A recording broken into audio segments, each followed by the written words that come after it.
I pledge allegiance to the flag of the United States of America and to the republic for which it stands, one nation, under God, indivisible, with liberty and justice for all. Thank you. Okay, I want to acknowledge the media. Are they here? They're... Yes, yes. How are you? I see you now. Thank you. Okay. We're going to start out item number 4 here, approval of the agenda. And I am placing under new business, I'm going to place the Bluebird boxes discussion to 13H. There's going to be probably a couple of motions, and we'll take that up under new business. So that will be a correction to our agenda.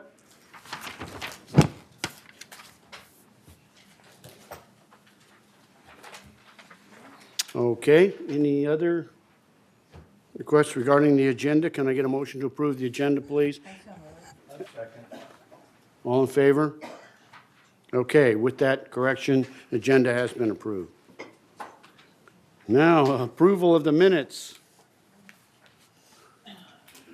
I understand Joan has some input regarding the minutes. Go ahead, Joan. I have a correction to the minutes. On page 8 and 9 of 16, agenda item 5A. Sorry. The resolution regarding the Bluebird boxes, we passed, but there's problems. Excuse me, I'm sorry. Basically, the problems are in the description of what happened because there's so much happening. So I would suggest, first of all, I did not second the motion to return the Bluebird box discussion to GRF. The motion failed at that time, and we went on with other things.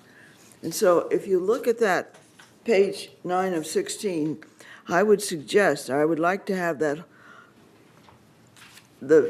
from Director Milliman down through coverage struck, and this replace it. Director Milliman made a motion to introduce a resolution for Bluebird box replacements.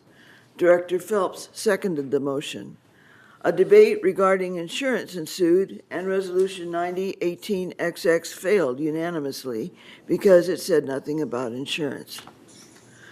Director Milliman moved to reconsider the defeated motion on Bluebird box replacement. She was seconded by Diane Phelps. The motion to reconsider passed unanimously. The original motion was then put back on the floor. Director Troutman, seconded by Director Soul, moved to amend the original resolution by adding the following words at the end of the "now therefore be it resolved" section after the word department, and reviewed by village risk management staff within the next 2 weeks to confirm sufficient insurance coverage for both GRF and the Western Bluebird Club of Laguna Woods. The amendment passed by unanimous consent. The entire amended resolution was then passed by unanimous consent. And that is the correction in the minutes. That doesn't take a vote, does it? No. Has everybody got that? So that squares away what we did, we think. Very good job, Joan. Thank you for that. We want to get the significant actions only, not a blow-by-blow account of what transpired. It was very confusing and difficult to watch on TV to get it straight, but this is what happened. Okay. Thank you very much. Anybody else? Any other corrections to the minutes? If not, can I motion to accept the minutes as amended? Second. Cheryl, you got first and second? All in favor? Passed. Okay, here we go. Good, now we know what we did. And in 13H, we'll discuss where we're going with it. Okay? Thank you. Now, Chair's remarks. Today's a real good day. I'm very, very happy. It's a tremendous project. And I'm announcing that Friday the 9th, the lawn bowling facility will reopen completely, 100%. I understand they have a major tournament scheduled in March, and it will go forth as scheduled. I want to give some thanks out for this project because when you see the presentation we're going to make, you'll realize why I'm saying that this was a great program. I want to give a lot of thanks to staff members Guy West, Ernesto Munoz, also our M&C committee people who worked on this project last year who got this started. Judith Troutman, Richard Palmer, and of course our ex-president. They did a tremendous job getting this project going correctly, in my opinion. Hiring the right people who have the skills to do it. And it was followed through by our M&C committee this year, Mr. Mattson, also Richard Palmer. It's just been a terrific thing that they've done, and I want to show you, I'll cue up for the people watching at home and the audience here, a little video that shows you the new lawn bowling facility here at Laguna Woods. It's tremendous. Please show that, Cheryl.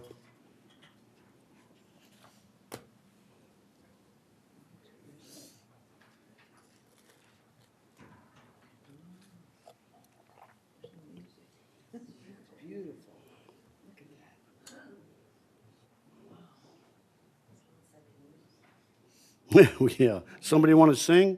There's a little road, you can notice to the right, there's a little road along the bottom of the hill there. It's,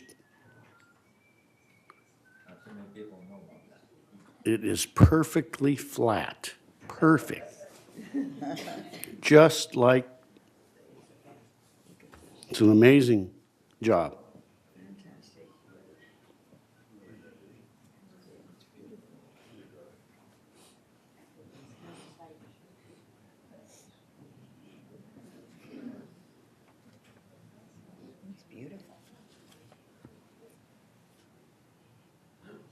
We went from last to first, one fell swoop. It's amazing. To go out and see it yourself, it's an incredible job.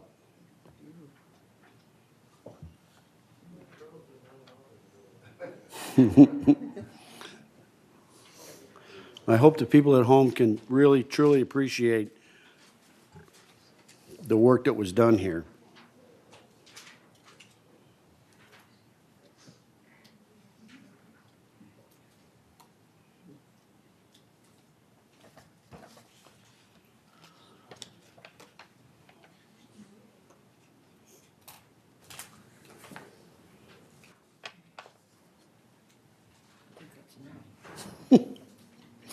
Okay.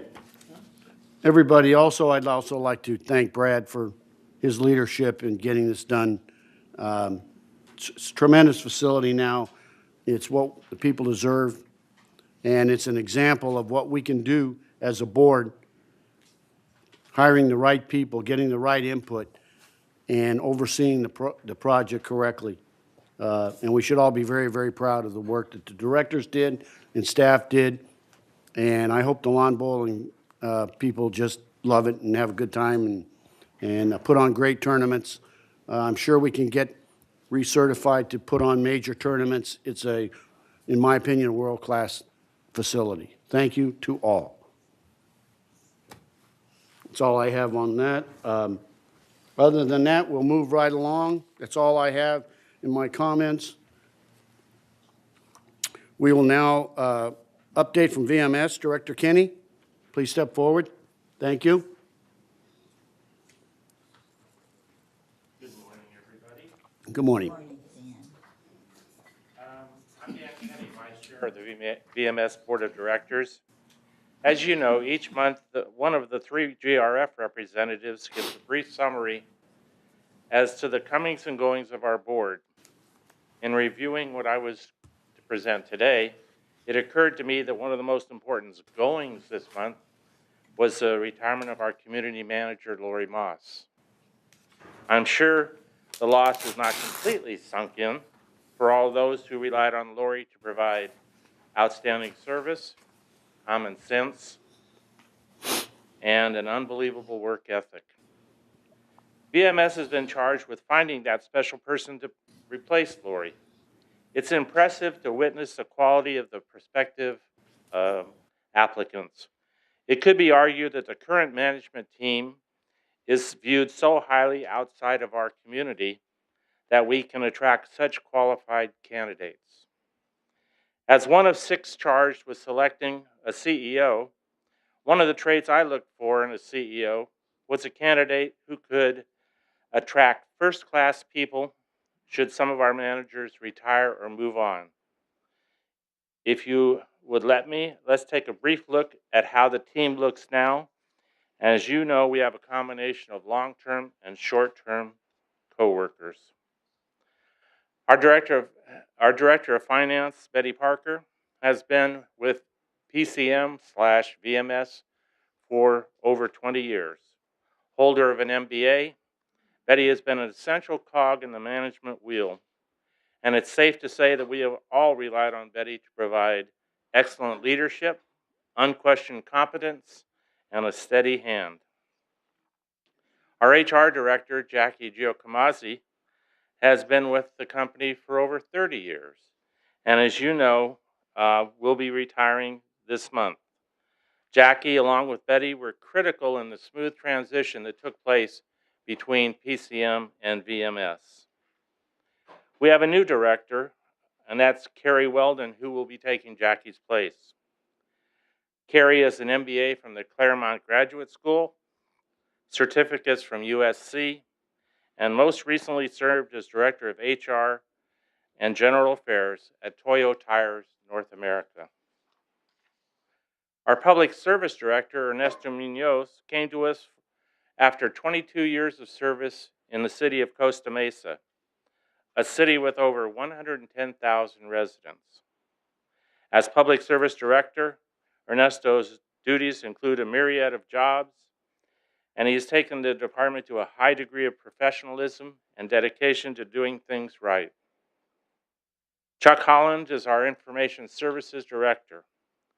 Chuck came to us from PCM, where he served as Vice President of Management Information Services. A tireless worker, Chuck has brought the village into the 21st century when it comes to computer-driven digital world. I found this in reviewing it. It doesn't surprise me that Chuck was also a Marine, right? I mean, for those of us who know his work ethic. Bruce Hartley is our General Services Director, and like Ernesto, came to us from the city of Costa Mesa, where he was a Maintenance Services Manager. A man of many talents, Bruce has a Bachelor of Science degree from Cal Poly in horticulture and a Master's in Public Administration. Bruce is also a certified arborist. Like many of the management team, Bruce has taken on many new responsibilities, and the village has benefited from his talents. In addition to his original duties, Bruce has now taken on the landscape division. Our Director of Security is Tim Moy, and Tim came to us after an outstanding career with the Orange County Sheriff's Department. As a commander, Tim had a myriad of duties, including Field Operations Command, airport operations, and other assignments providing service to approximately 700,000 residents. Tim has had a dramatic impact on our security team and provides us with a credible and respected interface with the Orange County Sheriff's Department. Brian Gruner is one of our recent directors, and he's in charge of recreation and special events. Brian came to us from the city of Mission Viejo, where he was a recreation and community services supervisor, and duties included managing recreation facilities and coordinating programs and activities, including senior programs. We have clearly benefited from his energy and vision for our clubhouse and programs. We have a new director, Eileen Paulin, and rather than go into all of the things about Eileen, because I know Brad's going to introduce her today, but we would like to welcome her as Director of Communications. Last but not least is Chris Barr, who is our Community Services Director. And Chris came to us from the city of Riverside, where she was a customer service manager. Does it surprise anyone that Chris was honored with the Employees Recognition Award for her hard work and dedication presented by the Riverside City Council? If you have noticed the dramatic changes in community services, you can thank Chris. If you like those changes, stand by for many more. Which brings me back to our CEO, Brad Hudson. During the selection process, it was clear that Brad was the right person for the right job. Laguna Woods Village is, for the most part, a small city with a few added twists. What better person to take over the reins of VMS than a former city manager and county administrator? Not a terribly shy person, Brad has brought a sense of professionalism and customer service to the CEO office, and we all benefit from his dedication. My lovely wife, Lori, read this and she said, "Do you think that those people don't know what the different directors are?" And I said, "Of course they do. This is more for the people watching Television 6 to give them an idea of the quality and professionalism of not only our department heads, but the staff that we enjoy." Thank you very much. Thank you, Director Kinney.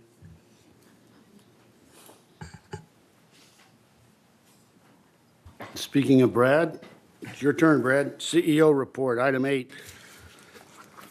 Thank you very much, Honorable President, members of the board, members of the community. It's always my pleasure to come and share some of the things we're working on.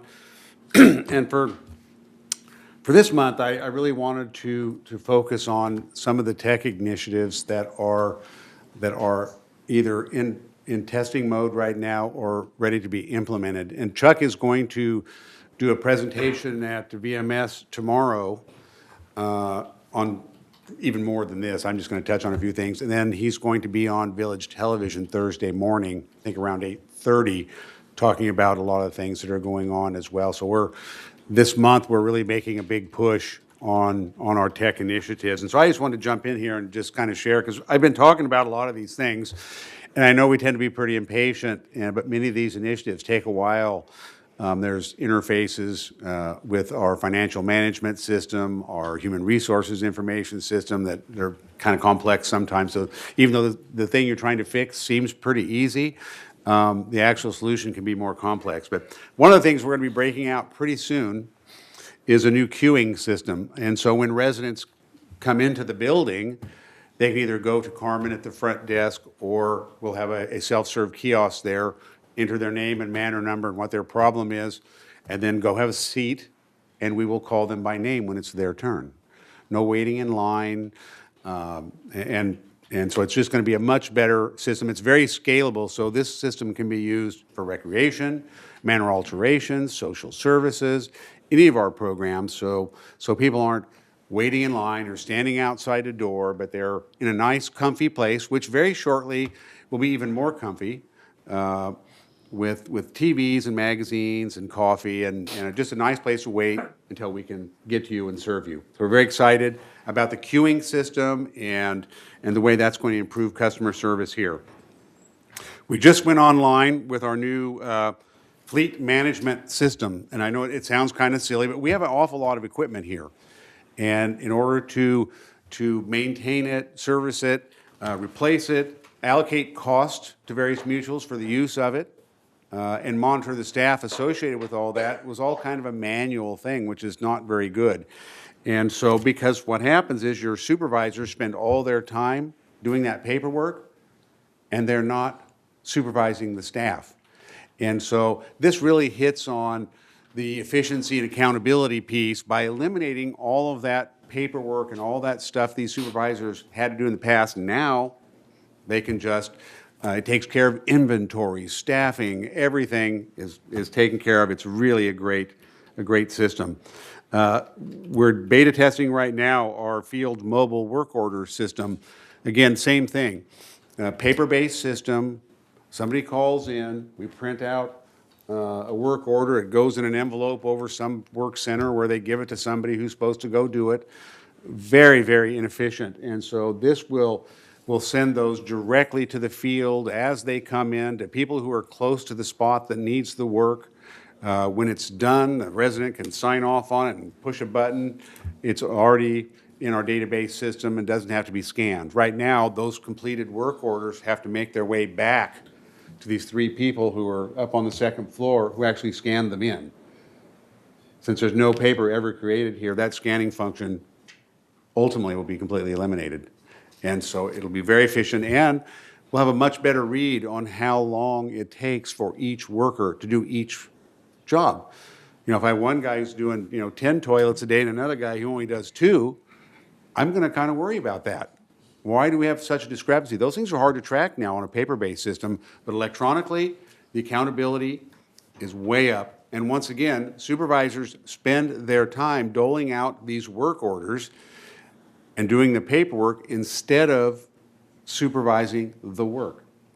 It is a major, major shift in how we do business. And all of these initiatives have that same purpose: efficiency, accountability. Here's another one.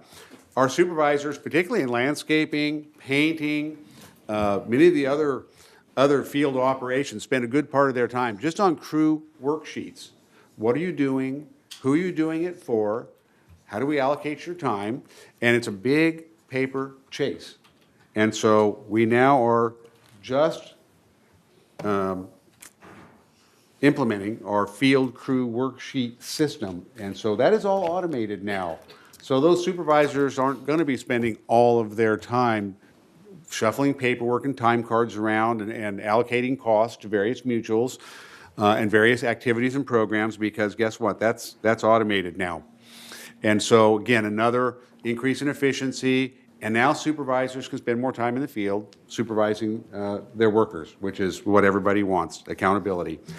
And then this next one I'm really pumped up about.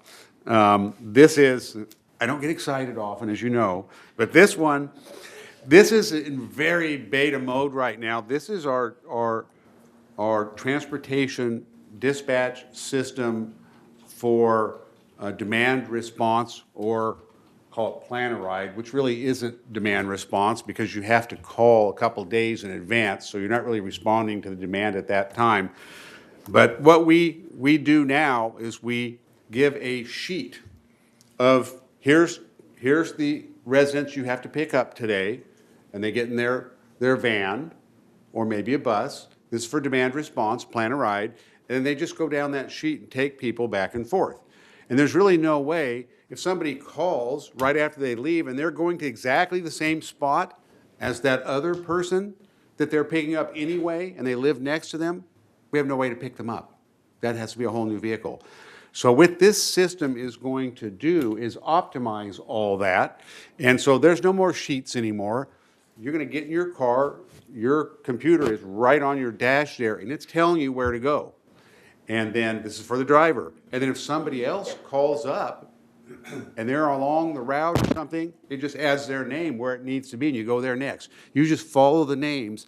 And so you're going to, for the same amount of vehicles, you're probably going to triple or quadruple the number of people that you transport. And here's even the best part, though we're not ready to unleash this yet.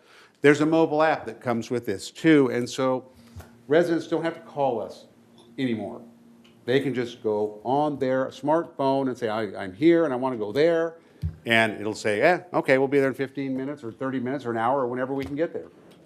And so it's a huge, huge improvement over what we have for demand response. And I think ultimately, I wouldn't say it's going to replace our fixed route, but it's certainly going to make us look at it differently, because more people are going to want to do this because it's responsive, it's efficient, and it's quick. So you're not going to have to ride around in a bus for an hour and a half to go to Stater Brothers that you know you can walk to in 10 minutes. No, we're going to get you there in and out in a very efficient vehicle. You might have some ride mates with you, but you do on a bus too. And so we're very, very excited about unveiling this system to the community. We're just beta testing it right now. It looks a very, very good. So I was out at Fleet Services earlier this week, and they were putting we used to call them MDCs in the city world, but the mobile computers in the security vehicles. Right now what happens, and it's that same thing, they go out to a call, maybe 2 or 3, now they got some reports to write. And so then they go back to the office and they sit in there and type the reports. Well, when they're typing the reports in the office, they're not in your neighborhood looking for ne'er-do-wells. And so I know in the real, police and sheriff world, you never want to take a mobile asset and turn them into a fixed post asset. A mobile asset is incredibly valuable. You want to keep them in the field. And so these computers, they'll be able to do their brief little reports right there sitting in their car outside your manor and then move on to the next one. Never leaving the field.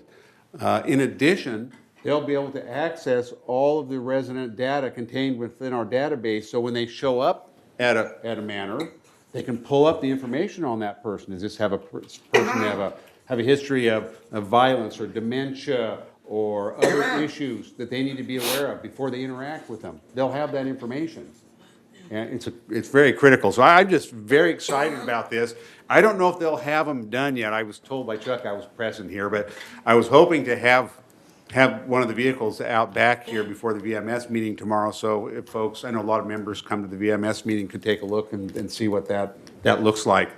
Along the same lines, at the same time, actually in a different bay, they were putting cameras on all the buses, which should have been done a long time ago. Not only this technology is very inexpensive now. What used to be very expensive is now very inexpensive. And so there's a camera on the ramp because a lot of people fall on the ramp, and sometimes it may be because the driver didn't provide the assistance they need. Sometimes it just may be due to their own fault. We don't really know. And from a risk management perspective, I think it's important that the community knows why these accidents occur and that we have video evidence of it.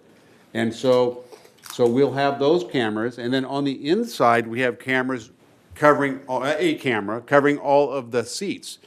It's not uncommon to have misconduct on a bus, and we're going to record it, and then we're going to ask the boards to discipline folks who do that sort of thing. And so again, it's another accountability measure, this time for bus riders. And there's a lot of classes of folks that ride buses. It could be caregivers, occupants, lessees, members. It's a whole broad array of folks that ride. Some of our employees might ride them now and then. So it's a big class of folks, and though there's not a lot of them, we do have a lot of incidents on the buses. But I was very excited. I asked them if they had that installed to bring one by too. I don't know if they'll have it done yet. Sometimes I push too hard. And then I wanted to share that we have 10 pilots out in the field on our whole home DVR, which I know there are a number of folks who have that, and we have 80 on the waiting list for that, and we haven't really even gone public with it yet. So we think that's going to be very popular, and this is just really advanced TV for folks who want a more complex system, who want to watch Netflix and Hulu and other types of program yourself TV, what we call over the top, but what really means is through the internet, basically. And there are many people, particularly outside the village, who are choosing that type of watching. If you follow cable companies and what's happening to their customer base, they are losing millions and millions of people a year from cable as they leave cable and go to internet-based programming that they can pick and choose. So rather than having the cable company tell you what the lineup is for night, you pick your own lineup. In any order, any fashion. You want to start with a comedy and then watch a movie, and you get to pick it all. And it's actually quite a bit cheaper than outside cable. I wouldn't say it's cheaper than our cable, because our cable's a pretty good deal. But I know I pay $250 a month for cable TV on the outside. That includes internet and phone, so landline. But if I move all that to more of a over-the-top platform, I can do much more and much better for about $150 a month. And so there are many opportunities. Also, part of this is you can record 6 shows simultaneously as well, which I know a lot of people like to do that, and so that's another capability. So that's a very exciting, upgraded option for our residents. I think people are going to love that. But, here's the but, it comes at a price. And it's the same price that we have to pay to upgrade our internet service. And that is that we cannot continue to support analog television. And so you know this because the board approved that, and we've started deleting the channels from analog. That's one of the reasons we were able to double your internet service capabilities several months ago. And so we're going to be able to do that probably again, double your internet capability. So if you need 100 megabytes, you can probably get it. But we got to get rid of these analog channels first. And so also the whole home DVR, we can't really roll that out without getting rid of the analog television.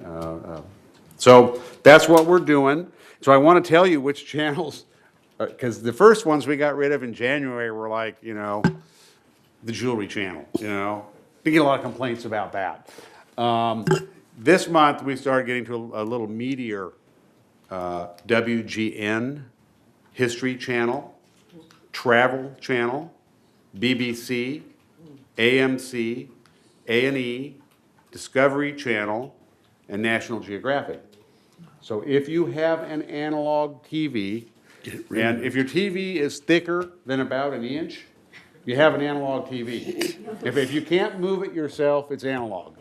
And then you're not going to get these channels anymore. So what can you do? I have an analog TV, and I want to get those channels. Well, there's a little box you can get, and it's about $7.25 a month for all the licensing and all that for the box that will let your analog TV keep working. I'm not recommending anybody does that. Over a year or two, you could easily pay for a nice new digital television. Doesn't make any sense. Should let us come pick that up. We'll dispose of it for you. They're kind of hard to get rid of these days. No one wants them. And you can go out for, I just bought a 25-inch digital for my grandson. I want to say it was like $69. But you can get a pretty big one, like 42 inches or so, for probably $150. I mean, they're really ridiculously cheap. And so it's just one of those things where the price has gone down phenomenally. You probably noticed this yourselves as you're out in Walmart or Target or over at Costco. They're just gotten really cheap. And so I recommend that everyone who has a digital, or excuse me, an analog TV, that they just make the switch to digital, bite the bullet, and while we make money renting you these little boxes, I don't want to rent you any boxes. It's not a good financial move. Really what we're paying for is the licensing for the box. And so in my mind, that's not worth $7.25 a month when you could get a nice new TV that looks a lot better. So with that, I would like to introduce, well, I'd answer any questions about any of that if any board members have any. Judith? Okay. I do. Okay, I guess you're aware every committee has what they call a charter. And the one for mobility and vehicles says, in a charter is, states what the relationship is between the committee and the management company so that we can work together. And the resolution that we have in place now says the committee will recommend, evaluate, review, and approve any proposed service modifications to the Laguna Woods Village bus system and present these modifications to the GRF board for final approval and implementation. This is the first this committee has heard anything about this Uber system. I think it's fantastic and can't wait. But that, for the last 4 or 5 months, none of that information came through the committee, and I was just really surprised that you're going to implement a pilot as soon as tomorrow, which would be great. But is there any way the committee can get that information? Yeah, right now, we're just using it for dispatch. We're not using that function, but it has that capability. But yeah, we'll definitely go through the committee and talk about all those options that we can flip on at your desire. Absolutely. Right Thanks. now, it's just a dispatch system to get rid of the paper dispatch logs, but it can do so much more. And we're just baby steps, one step at a time. I want to comment about the communications, the security vehicles. I can speak from experience, it will save lives here. With the improvement in the first aid training, our security officers will be able to get places quicker. These systems are so amazing, they can even give you directions to the location.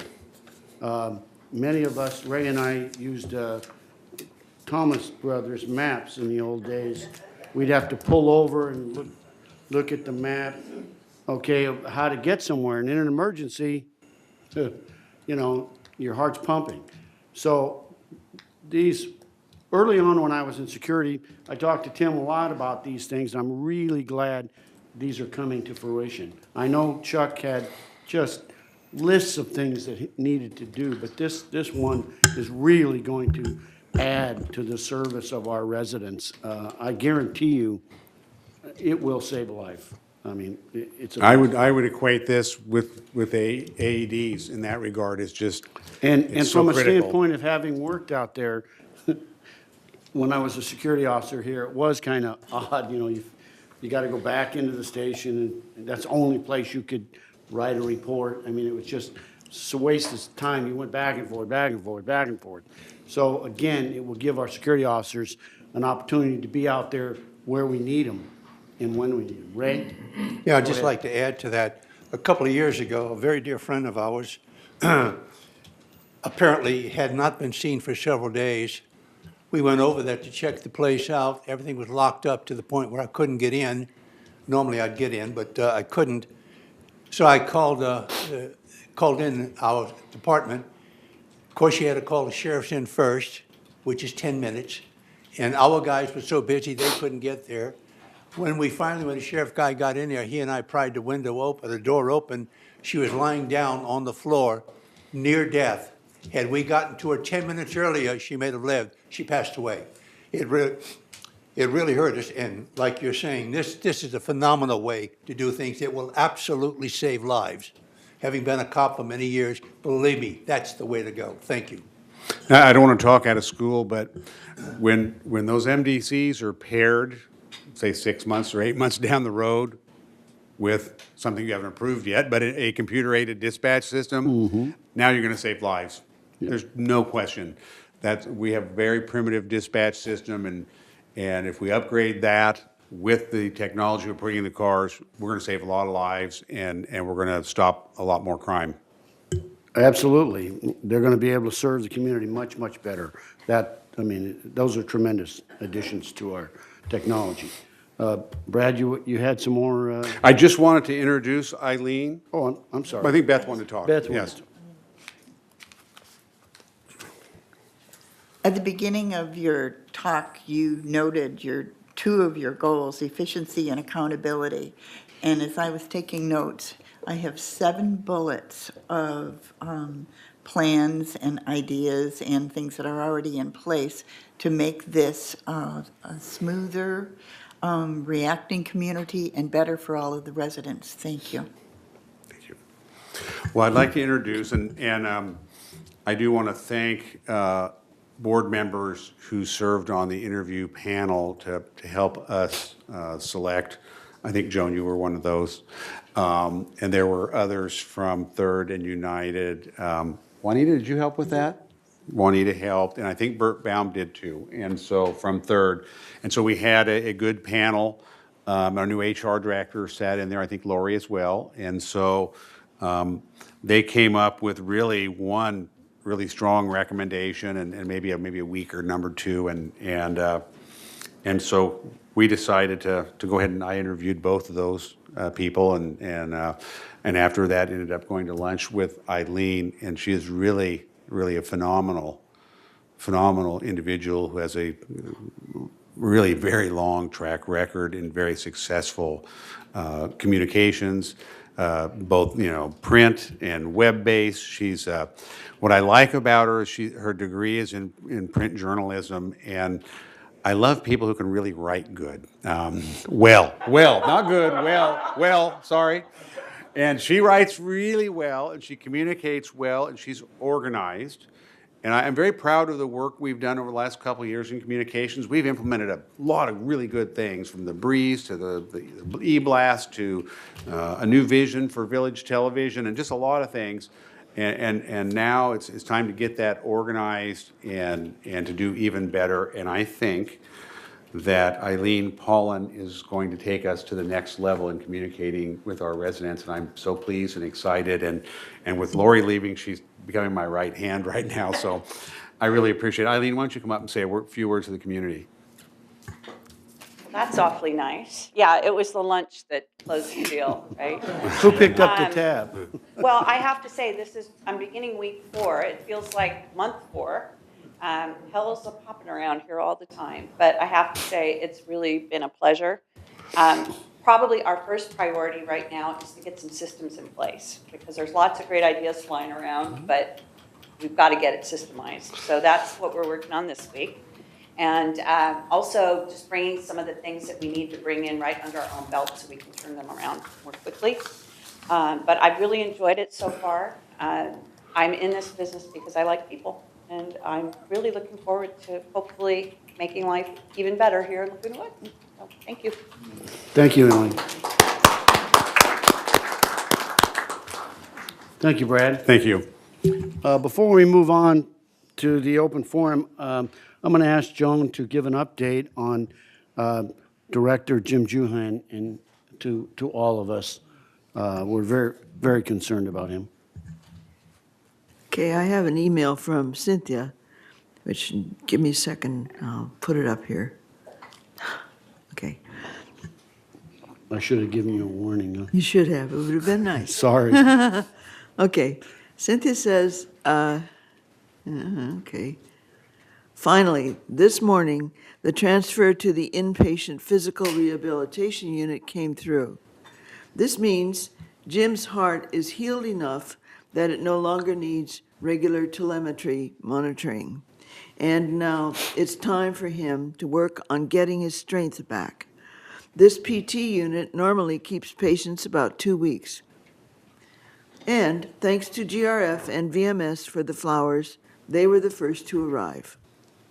That's it. Thank you. Thank you. Okay. Open forum. You have 3 minutes per speaker. At this time, the speakers may address the Board of Directors regarding items not on the agenda and within the jurisdiction of the Board of Directors of the Golden Rain Foundation. There is a maximum time limit of 3 minutes per speaker, and a speaker may only address the board once during this period. The board reserves the right to limit the total amount of time allotted for the open forum. And don't forget, the Bluebird box is now on the agenda. Okay. Okay, first speaker. Our first speaker is Chris Collins. Okay, Chris? Come on down, Chris. I love when Chris comes to town. Thank you. You're always so positive. Thank you. I- Well, it's wonderful to be here. Thank you for all of your hard work. I know the many hours that goes into all of this, all the unseen things on our behalf, so thank you. I am Chris Collins, 3306Q. I'm here to give another update on the work of the Foundation of Laguna Woods Village on behalf of qualified residents in need of temporary financial emergency assistance. The more things change, the more things remain the same. One of those constants is the need of some Laguna Woods residents for emergency financial assistance. Some residents face a temporary financial crisis, others simply outlive their money. Since its inception over 20 years ago, the Foundation of Laguna Woods Village has been responding to the emergency financial needs of residents with assistance for things like medication, utility bills, grocery vouchers, nursing care, medical and dental bills, among other things. The need for such help continues. To keep the foundation viable in the future, we need help. While donations today help the foundation meet present needs, leaving a bequest will permit the foundation to continue its mission in the future. To do so will cost you nothing today, but specifying a continuing donation in a will or trust to the foundation can mean emergency help to residents for years to come. Please remember as well that retirement accounts such as IRAs, 401ks, and 403B plans can be subject to ordinary tax and estate tax. From 40 to 60% can go to taxes if left to your heirs. Retirement plans assets left to the foundation will transfer tax-free. In planning your estate, consider leaving a portion of your retirement plan to a charity such as the foundation and leave more favorable tax assets to your family. Please be sure to discuss any IRA-related actions with your CPA or financial or professional tax advisor before acting.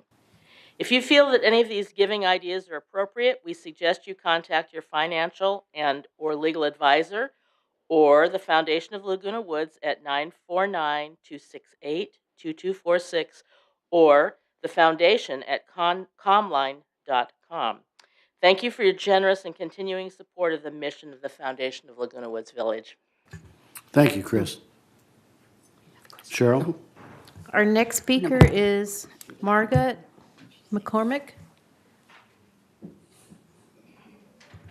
Is she not here, Margaret McCormick?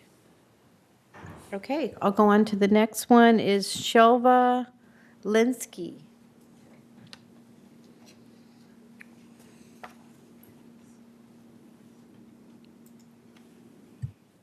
Thank you, Sheila. Good morning. Good morning.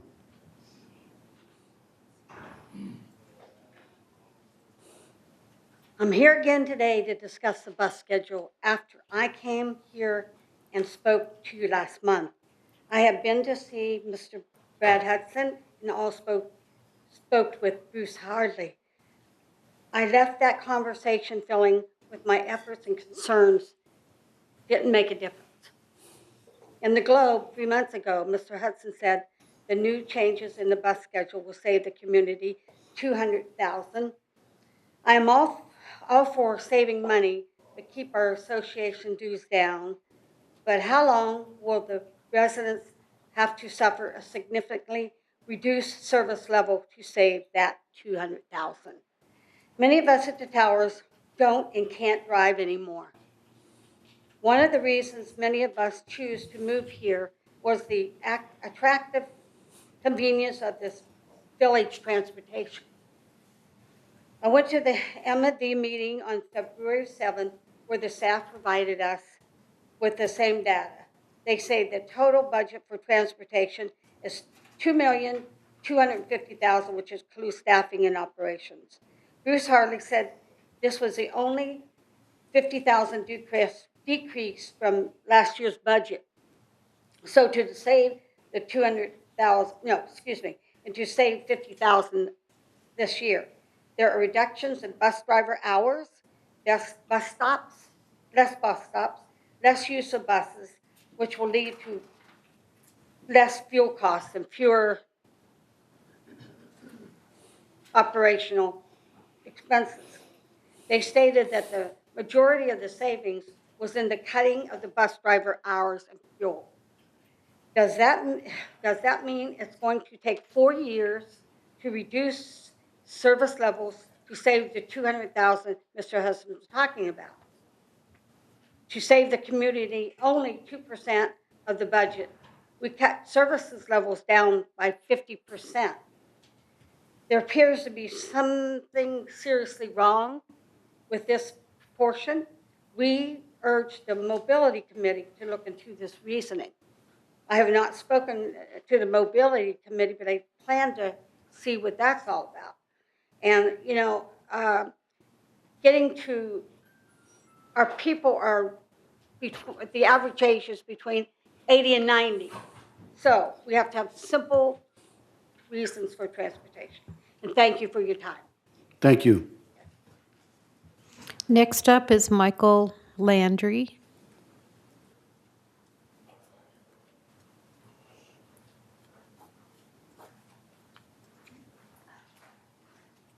Michael Landry, 693B. Good morning, Michael. How are you? Quick question about the RV lot. I'm in the lot on the smaller RV lot, and the one near the maintenance people. We have a nasty gate there. That's a pain in the keister to open and close. We have to get out of the car, open the gate, unlock the gate, lock the gate when we get in, unlock it to get out, and lock it when we're out. Is there any plan whatsoever, ever, to put an automatic gate there? I'm pretty sure we pay the same amount per spot as the big lot up on the hill. And that's sort of like equal representation, if I could. And the other quick question is about the fines. The headlight fine, even 25 was exorbitant, $10 is even still. If I get a ticket from a state policeman, I think I am given a fix-it ticket. Am I right, you ex-police people? And you know, a warning would be nice on a headlight or a tail light. It's a tail light rather than bang, here's a $10 fine because you didn't know your lights were off. That's it. Thank you. Thank you very much. Next. I'm going to call one more time for Margaret McCormick.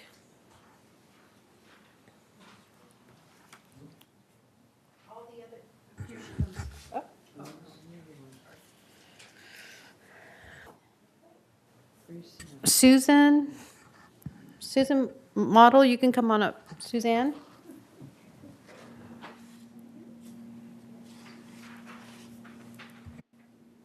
I'm Suzanne Model, 3314.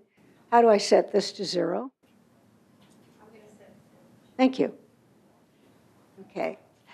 My friends, neighbors, and I feel that the staff and directors are making major decisions without consulting the residents. And by consulting them, I do not mean discussing the matter at a GRF meeting, because most people don't attend these meetings, and actually most people don't watch them on television either. By consulting residents, I mean taking their pulse in some formal or informal way. Because our leaders fail to do this, after their decisions are announced, they frequently encounter massive blowback. We think it would be better if both the directors and the residents could exchange ideas and if decisions were made with considerable feedback from residents. By major changes that could cause blowback, we mean things like reducing a service, for instance, emeritus service, or eliminating a service, which many of us fear is the future of our bus system, or relocating a facility like the ping pong room. These were things that essentially were moving forward without a real sense as to where residents felt about it. So my question is, what major changes does GRF have in mind over the next 6 months?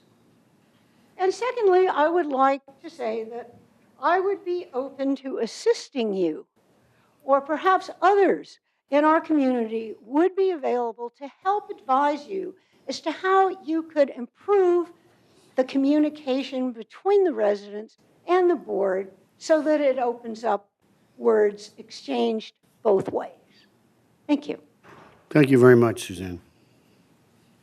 Next up is Grace Sams. Good morning. I'm here to make a suggestion because I think most of us in the village, we believe all the people on the boards are here to make sure the village is managed properly. And we really appreciate that. You give your time and your effort to volunteer your service. So I'd like to make this suggestion because your intention is good, and yet you have a reputation of being hard-nosed, and you don't listen to people, and you sometimes even treat people very rudely because you are not voted by the general public, you're voted by the 3 board members. So my suggestion is, please listen to the people, lend your ears to what they want. If there is a new idea you want to implement, please have some kind of, as Sue said, formal or informal way of finding out how they feel about the idea. For instance, we had the new gates, and we raised the fees, and we took away the nice old-fashioned piano, replaced them with digitals. And the digital pianos are not going very well with people who are into music. And we know the digital, I don't care if it's Yamaha or Baldwin, they just don't give the same feel of a real piano. Plus, you have to have electricity to play the digital. This equipment is just no good without electricity. Whereas a real piano, you can play anytime you want. So such things as that, if you could just prove to people the board is really for the people and not satisfying some, your need to be up there calling shots, being dictatorial, and not really serving the people. So that is my suggestions to you. Thank you very much. Thank you, Grace. All the other requests were on Bluebird, so we'll postpone those. That's on the agenda. They can comment when we get to that. Okay. Anybody else? No? All right, responses. I'm going to start myself with the last two, with Suzanne and Grace. I have said this 15, 20 times. Committees, committees, committees.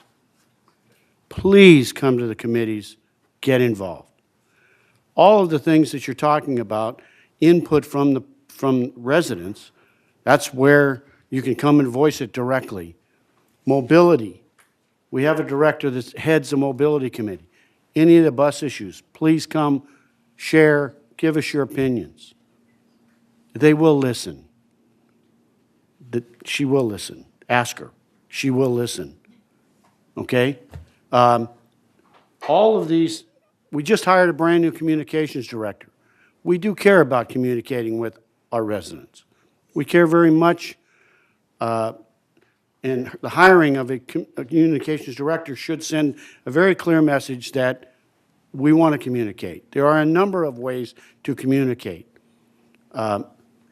Every city council, state legislature, county board of supervisors, they cannot send out an email to everybody for every decision. Remember, we're all residents too. When we look into an issue, we want to hear from you, but we also come to this board with the view of, I'm a resident. If we pass a headlight law, I'm subject to it. Every board member is subject to it. Believe me, we take into consideration the wills and desires of you. I don't know about other board members, but I get calls directly on my cell phone from residents. I'm in the market shopping. I got one the other day. I spent 20 minutes talking and taking input from a resident. There are ways to participate, but we can't make you. And we announce the meetings, we announce the schedule. So please, come to the committees. That's where things are discussed. That's where the hard work is done. And every committee is chaired by one of these board members. The other mutuals are there for their representation. So you can even speak directly to them if you're United or if you're Third. I don't know what I can tell you other than we want to hear it. I don't feel like I'm hard-nosed. I really don't. I'm trying to listen as all of you. But you have to understand, sometimes decisions, they got to be made, and we make them. We make them based upon input from you and other sources. So please come to the committees and to pay attention. Like we said, we've got the Breeze, we've got several different places where you can find out what's going on. This isn't as, I mean, what more can I say, Grace? I know. Can I get a second chance? Just as, No, ma'am. No. And let me- You've got to also listen to me. I read, you only get one shot. Okay, let me reply. Joan? As chair of the Media and Communications Committee, I invite you to come to our next meeting, which happens to be on March 14th at 1:30 here in the boardroom. This is where the work is done on communications.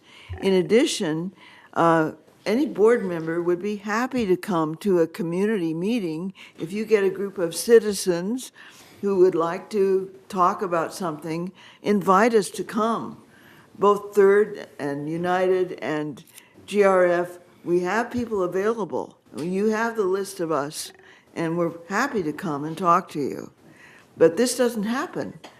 Not so often. We're in the process, I know in Third, of trying to organize community groups. Really difficult with, however, 6,000 some in that group. But we're making an effort. In my building, for example, I'm going to have a meeting and try to get Third Mutual and GRF people there to come and answer questions, tell the people what's happening, an informal meeting. We can't meet with more than, 2 or 3 board members, because then it's a formal board meeting. We don't want that, but we are available for your information. If you call us, if you put it out. No, Grace, it's true, but you haven't asked me. Okay, I did ask you about the piano. Yes, and you got a reply. And you did not, let's not debate this right now. I can talk to you later. Beth? I can't even say how many times I've heard at our meetings, different people, especially Joan Millman, saying, can we think of any other ways that we can reach out and hear what the people in the community want and be able to talk to them? This is a goal that we have. We're so happy that we have Eileen here, and we're going to really get, we hope, other ways of reaching you. We've mentioned so far, come to the committee meetings, and that's something that we'll reiterate over and over, because there are representatives from the housing mutuals as well as GRF on those committees. The Breeze, read the Breeze. Come to the Thrive meetings. Check the e-blast. Cell phone, I know people have our cell phone numbers because we get the phone calls. I get people stopping me everywhere, grocery store, church, going to concerts. We're open to talking with folks. Check the meeting times in the Globe, look at our website, and please do ask to have board members come and speak to the clubs. And I know that's another thing that we've reiterated a number of times. Please ask the board members to come to speak to the clubs, and we can have a direct interaction with you. Thank you. Ray? This is just one of the ideas. I get 8 or 10 letters every month asking to do things, giving suggestions, and even thanking us for things we do.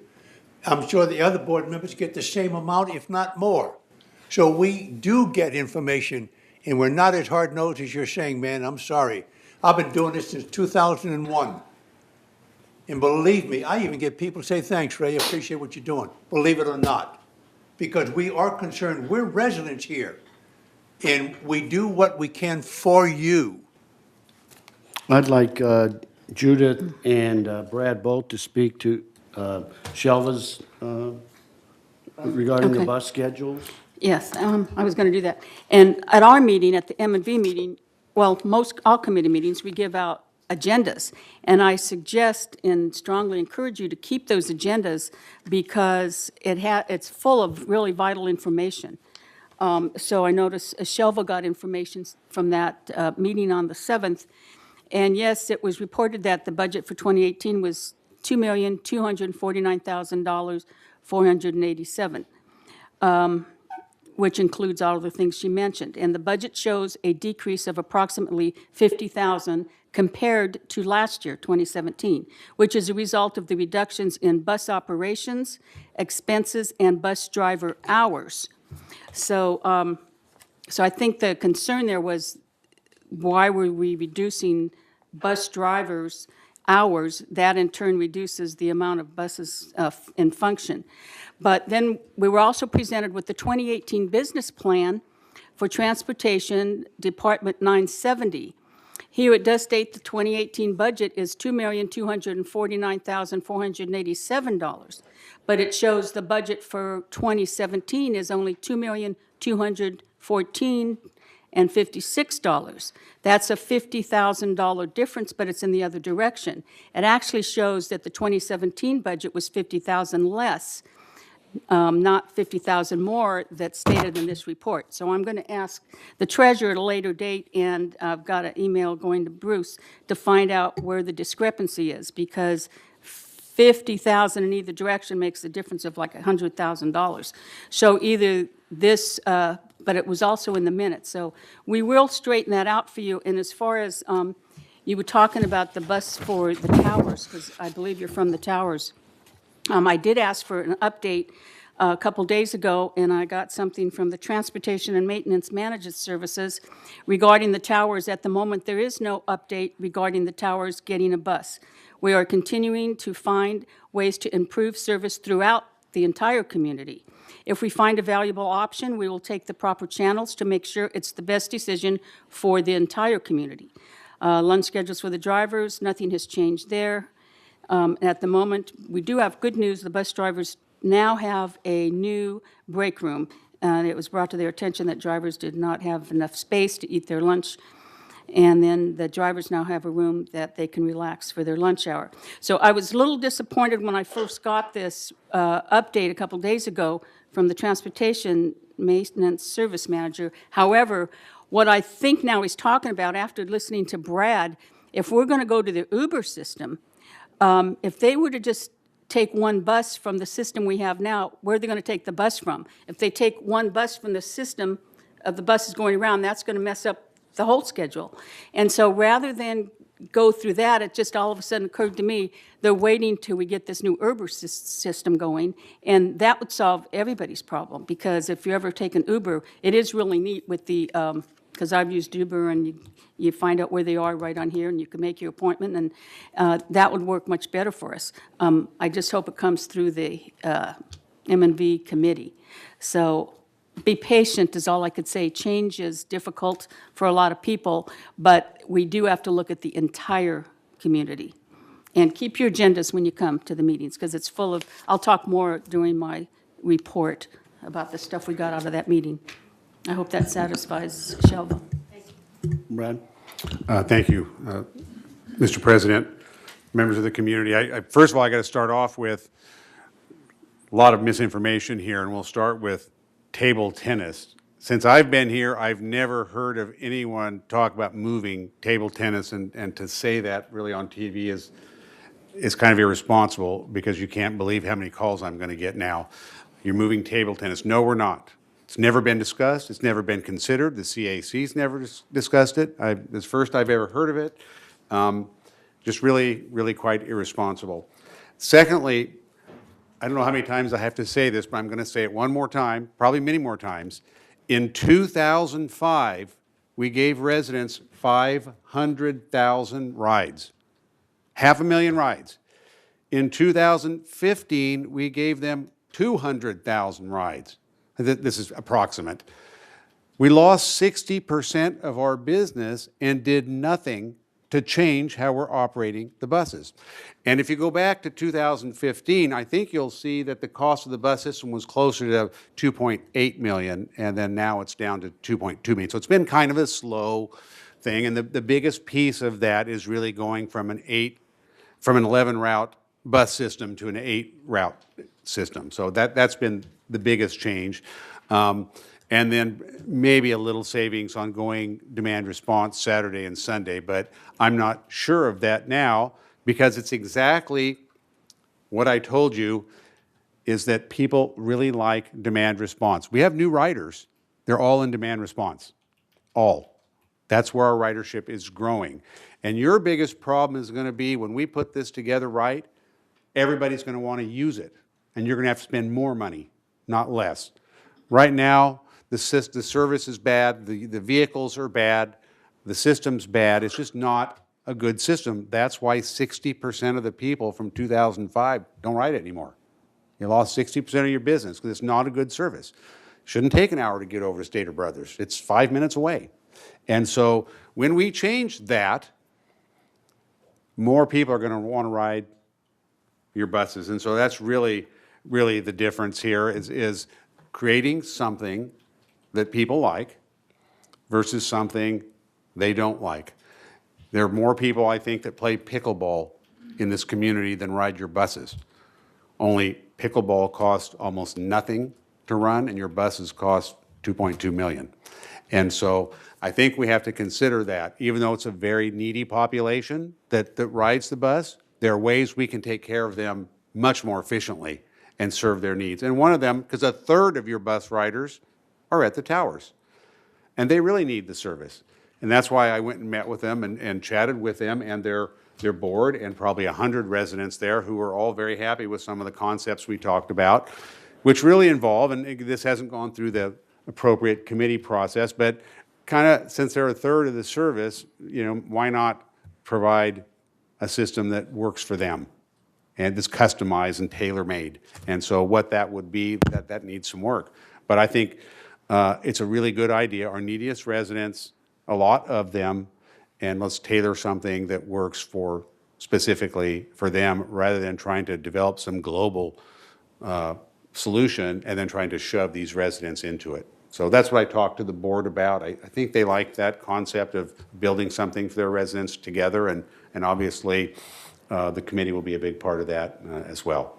And that's the system. We've got to work in the committees. When you come to the committees, realize that your perspective is not always going to win. This is democracy. And when we discuss issues, people from both sides, we try to figure out, you know, the best for all, or the majority. Okay, moving on. Annette, would you like to address Michael's concerns? Yes, I will. Thank you. This is for Michael Landry, the RV lot near the maintenance, the open and close the gate, auto gate there. I'm going to put that down on my list. However, I'll be very honest, it's not going to be a high priority for this year's budgets, which we're focusing on gate access and redesign of a particular gate. And we're looking at generators for disaster preparedness, but it will be put on the list, and I will speak to security about it. And thank you for bringing that to my attention, because that wasn't on my list, and I've got a long list. The other thing is the fines on the $25 headlight. We brought it to discussion. We've had the chief. We've been up here for several months. We did it at committee for several months, or since I've been on the board and chaired it in November, December. Basically, the fines, we want to have everything standardized. And the $25 fine headlight, that's the initial first-time fine for a lot of things here in the village. You can go online, and if you correct it and you come to the traffic meeting when you get the letter and everything else, you can discuss that there as far as the fine goes. But right now, everything's initial. So, and certain people take fines and they do the right thing. They get their headlight fixed. Other people take the NOV, notice of violation, and they throw it out their window in front of the security guard. I mean, so different people react differently. I would like to see, we only have a limited number of security people. We are not a city in terms of, and we don't have the personnel that can, we're trying to do the best with what we have. And anyway, this is what we came up with, was the $25 fine. It seems we'll see how it goes. Thank you. Okay, with that, Judith? I just want to say one more thing about change. This came from Buckminster Fuller. You never change things by fighting the existing reality. To change something, build a new model first that makes the existing model obsolete. And I think that's where M&V is coming from. Thank you. Ray? If I might just add to what's going on, we had a situation where people were parking on the sidewalks and doing all kind of things, and we would, give a notice of violation, there was no fine. So they go right back the next day, day after day after day. They've been warned 100 times, they still do it. That's why we had to come up with a system that would say, stop this. And the reason for that is we don't want people parking on the sidewalk, because if you're in a wheelchair or something like that, what do? You have to go out in the street. And guess what happens? You get hit. And one lady was, physically, she was cussing at us because we wrote her a notice of violation for parking because she was trying to protect the car. But those stupid people go by 55 miles an hour. So I asked her, what happens if your daughter, mom, or whatever is in a wheelchair and goes hit by those 55 mile an hour people? She says, oh my God, I never thought of that. This is why we try to do what we can. We're not trying to punish people, but we're trying to do the right way. Thank you. Okay, thank you. I think it's time to go on to 11, consent calendar. Get a motion to approve the consent calendar. Jim Mattson, can I get a second? Beth? All in favor? No, I have a correction. We have a correction. Small Okay. one. On page 3 of 3, under Golden Rain Foundation, the election schedule, if you look at appointed inspectors of election, it should be 3/6/218, not 2/6/218. Item 11A. Item 11A, page 3 of 3, the top of the schedule, the date is wrong for the appointment of the inspectors of election. It's today, not February. Oh, 3/6. 3/6/218. That's all.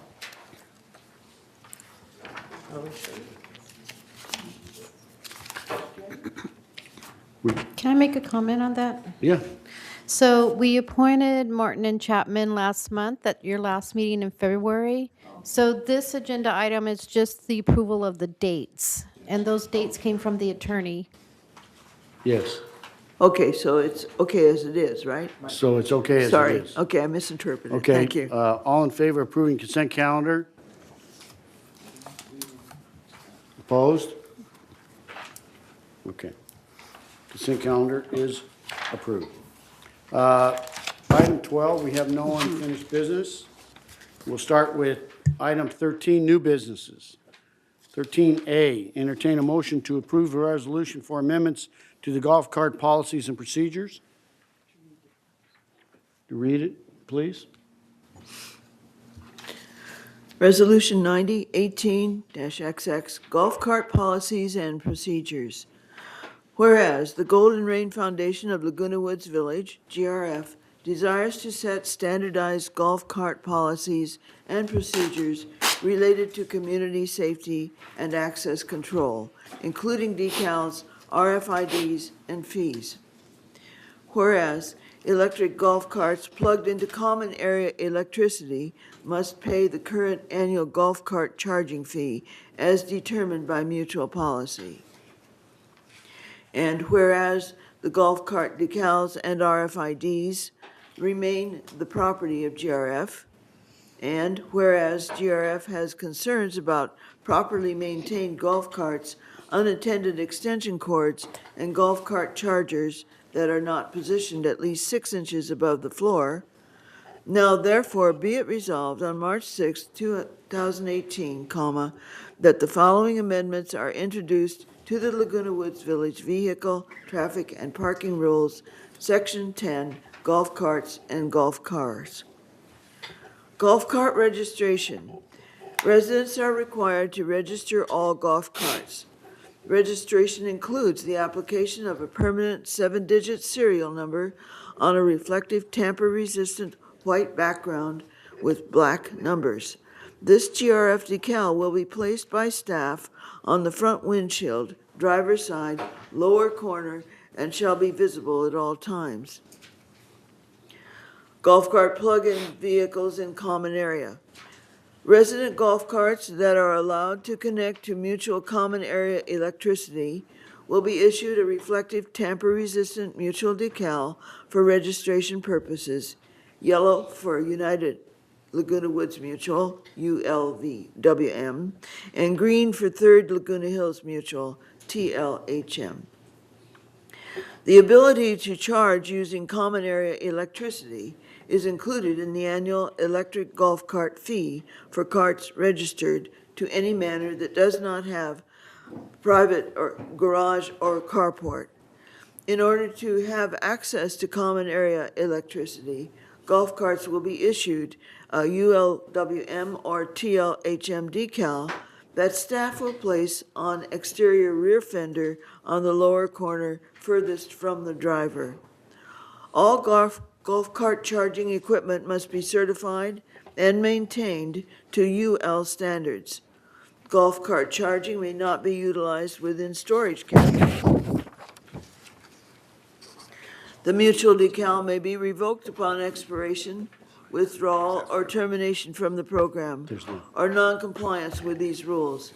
Any golf cart connected to a common area outlet without authorization will be disconnected and receive a notice of violation, NOV, and will be charged the annual charging cost as determined by TLHM or ULWM golf cart policy as a fee and be required to obtain a current mutual decal in addition to the other enforcement actions allowed in these rules. Non-residents and guests are prohibited from connecting to common area outlets. Unattended golf cart extension cords, battery chargers. Unattended extension cords may not be used in GRF, ULWM, or TLHM for any purpose. All golf cart battery chargers must be elevated a minimum of 6 inches from the floor. Residents found with unattended extension cords and/or golf cart chargers that are not a minimum of 6 inches above the floor will be subject to fines. Fees and fines. Refer to the applicable fee schedules for GRF United and Third. Resolve further, residents found with unattended extension cords and/or golf cart chargers that are not a minimum of 6 inches above the floor will be subject to fines. Resolve further, if a golf cart ownership change occurs, the current owner must notify and register the change with VMS administration. Resolve further that the officers and agents of this corporation are hereby authorized on behalf of the corporation to carry out this resolution. I move that we accept this resolution and postpone it for 30 days for final decision to comply with Civil Code 4360. Can I get a second? Annette, all in favor of the resolution? Oh, do we get to talk about it? Oh, I'm, Yeah. yes, certainly. Judith? I can't express how important this is. Just Friday, I was over at Building 4008, checking on the disaster stuff, and I have a picture that I sent to compliance where the cord is plugged into the socket. The golf cart is usually parked there, but it was gone. And the open end is sitting down right on the floor, not too far from a door where we had rain this week. Water intrusion will come in and could have sparked that. So I didn't get any feedback, so I'm hoping they're going to do something about it. But anytime, I don't know what the fine's going to be, but anytime someone sees that, please take a picture and send it to Francis Rangel, and also send it to Third President, because I'm not sure, where would I send that? You should send that to security, not Okay. compliance. Yeah. Okay, that's The what I need to know. community, when anytime they see something like that, they should send that directly to security immediately. Okay, that's what I wasn't sure of. Or notify security. Okay, thank you. Great. Another issue regarding this, Chief Moy and I have talked about doing a video regarding all golf cart matters. Yesterday and today, as I was driving on Santa Maria, a golf cart was in the middle of the road, driving all 12, 13 miles, whatever. Lucky the sheriff's department hadn't seen him. You can drive a golf car on that road, but you're not supposed to be driving a golf cart, and especially not in the middle of the street. At least if you're gonna do it, you're gonna break the road, go to the side. Just a thought, and a lot of people don't realize that, so they may get notice of violation or tickets from the sheriff's department. Yes, Mr. Palmer. I just have one question. What is the purpose of 6 inches for the charger? So it's off the ground. It's a code. For water that comes down. For electrical shorts and At least they can set it up onto the cart itself would be better than, it can't be on the ground. Thank you. It's building code.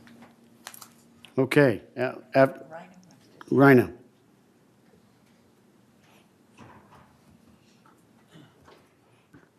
I'm confused, may I have clarification?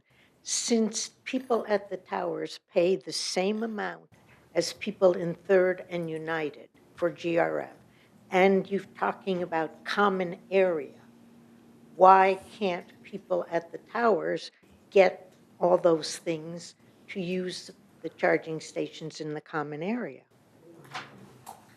We're not talking about It's a going mutual. into Third or going into United. You repeatedly said common area.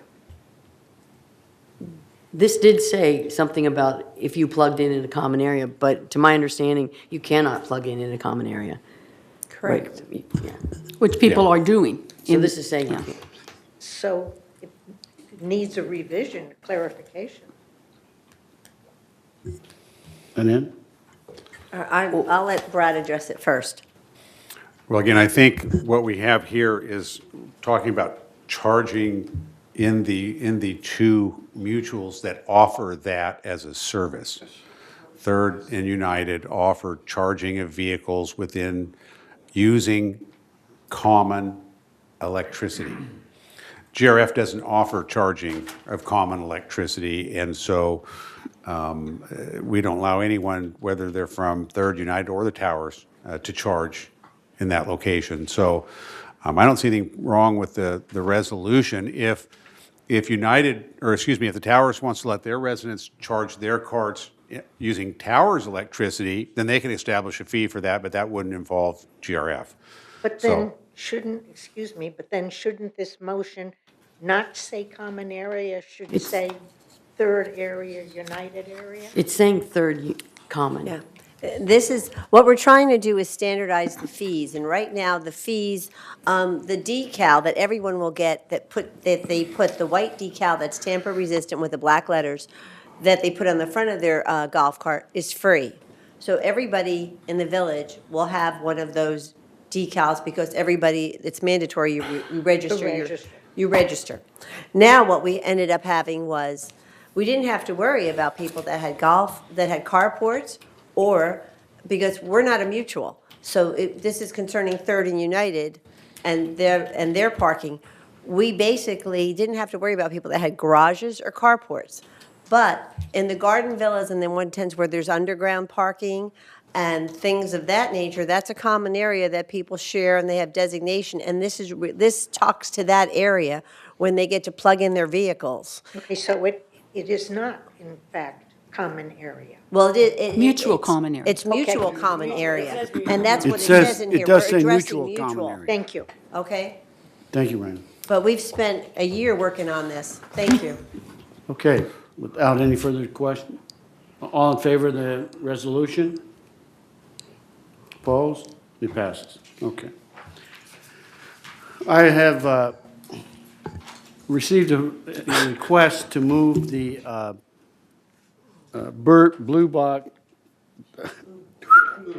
Bluebird boxes, item H, up so that residents who are here can see what we do and then move on. So I'm going to go ahead and call out of order 13H. First of all, I need a motion to rescind the previous. Yes. I move that we rescind the previous resolution regarding bluebird boxes.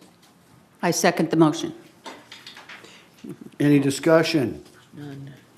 All in favor? Having none, all in favor? Opposed? The previous one is Rescinded. rescinded. Second motion? I move that we rescind, I'm sorry, that we send the bluebird box discussion back to the CAC to be further investigated and with further recommendations made Placed on there March 8th. and placed on their March 8th agenda. Can I get a second? I second. Nanette? Discussion? All in favor? Done. Thank you. That was H. But people might want to make comments, I think. Yeah, well, yeah.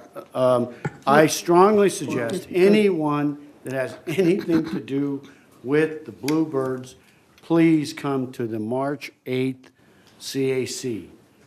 That's where the discussions are had. That's where it's now wide open. We will listen to everybody and try to come up with a solution and a resolution that works. Beth?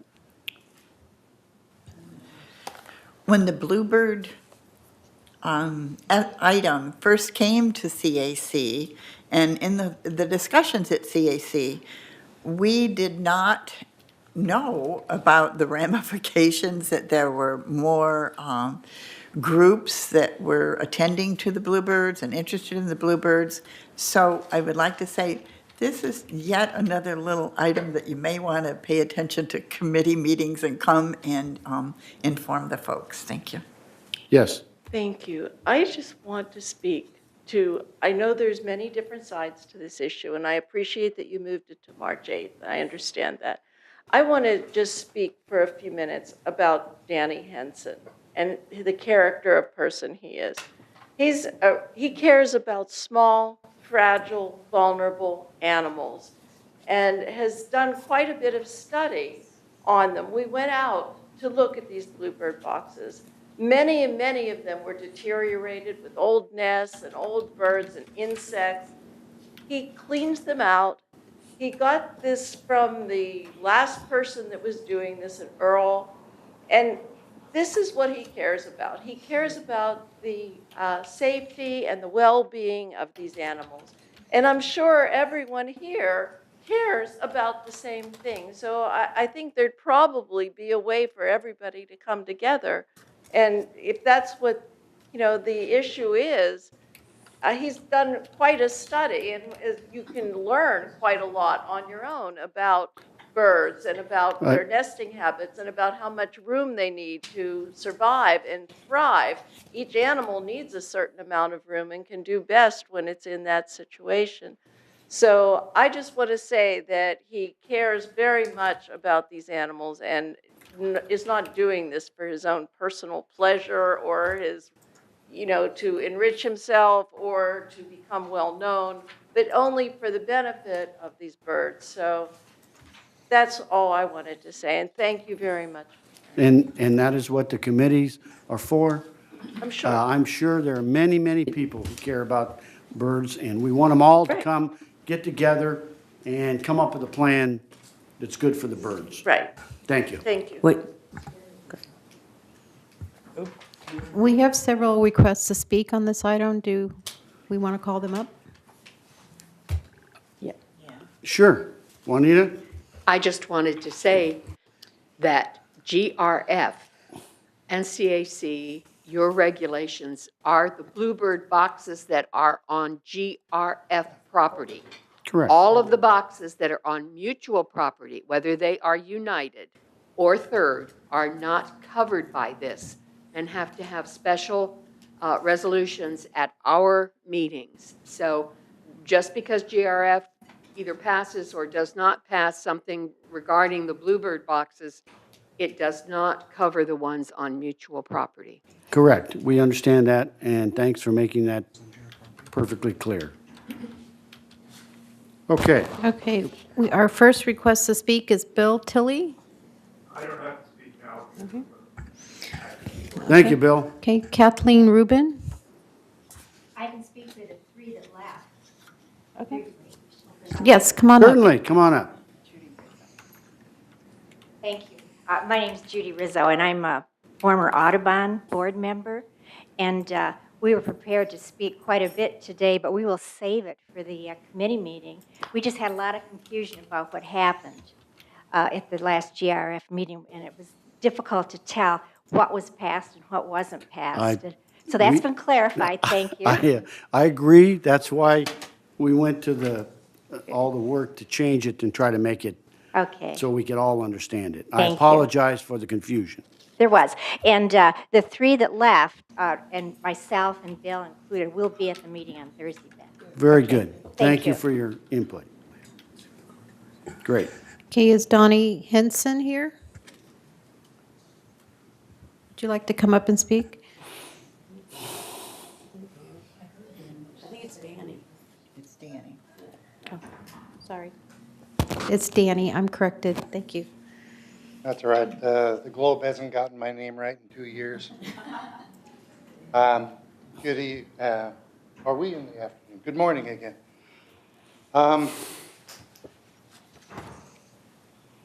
Of the people that are objecting, approximately 15% of the total boxes I'm taking care of. I'm taking care of 1,100. They are taking care of approximately 120 boxes. The opposition you're speaking of, that's a small percentage. They only account for 1/3 of all of the fledglings that have been raised in the village, even though they have over 3 to 6 times as many boxes taken care of than I do.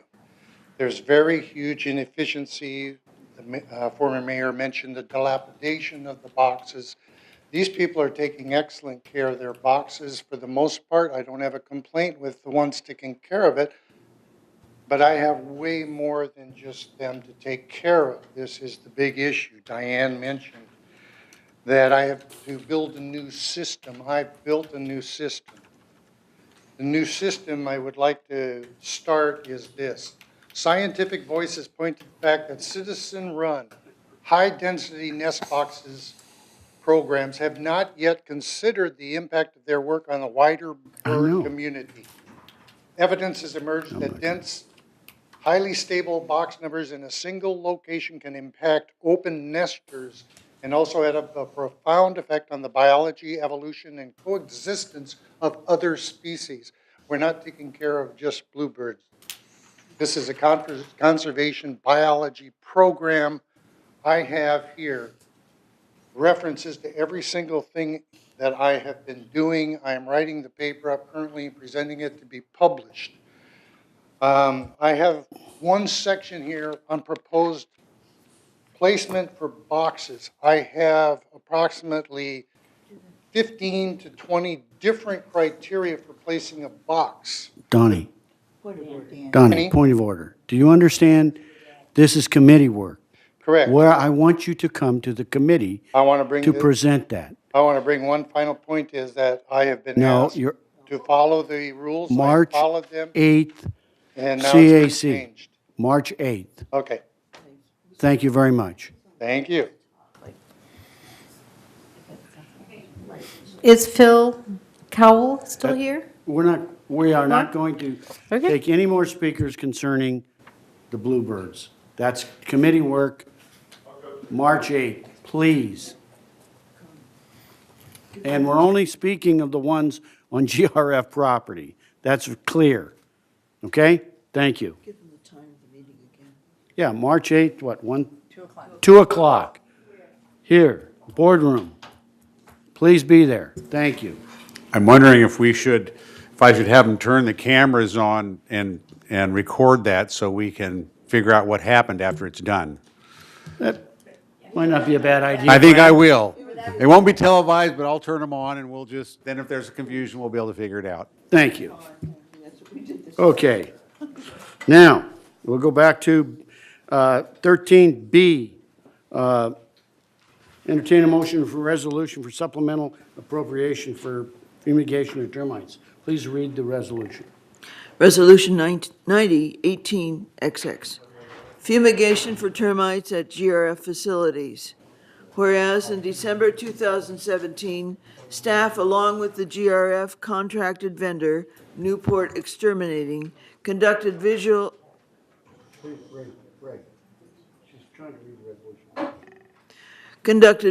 interior and exterior inspections of the structures at clubhouses 1, 2, 3, 5, 6, and Gatehouse 8. Whereas Clubhouse 7 had been previously inspected and found clear of termites, Clubhouse 4 was fumigated for termites in August 2017. And whereas no evidence of termite infestations was found at Clubhouses 1, 5, and 6. However, evidence of termite infestations and recommendations were received from Newport Exterminating for various areas at Clubhouse 2, the lawn bowling clubhouse and storage room, the PAC, that is Clubhouse 3, and Gatehouse 8. And whereas both a full structure treatment and localized treatments are required to eradicate the termite infestation at these facilities, and whereas the work will be coordinated with the Recreation Department to facilitate any closures during fumigation, and whereas this unbudgeted service would require a supplemental appropriation in the amount of $33,000 to be funded from the contingency fund to complete the treatments in 2018. Now therefore be it resolved on March 6th, 2018, the Board of Directors of this corporation hereby authorizes a supplement appropriation in the amount of $33,000 to be funded from the contingency fund for termite fumigation at GRF facilities by the mutual's contractor Newport Exterminating during the 2018 fumigation program. And resolved further that the officers and agents of the corporation are hereby authorized on behalf of the corporation to carry out this resolution. I move we accept this resolution. Need a second? Beth? Any discussion? Judith? I just want to mention, just because we're saying there was no termite infestation at Clubhouse 1, that doesn't mean we may not have to replace most of the building, because they could find dry rot during the destructive testing. Plus, once you open up a building, you have to bring it to current codes, and that's what the problem was with Clubhouse 2 and why 78% of that building's brand new. So don't write off Clubhouse 1 just because we didn't find any termites there. Mr. Palmer? I just want to mention that the second whereas, Clubhouse 7 was investigated and found no termites. Well, that's because it's an all-steel building. And what I recommended is all new construction here should require all steel studs and structure. This will eliminate the termite problem. Thank you. Okay. All in favor of the resolution? Opposed? Unanimous. Passes. Thank you. No, I did. I said unanimous. Yeah.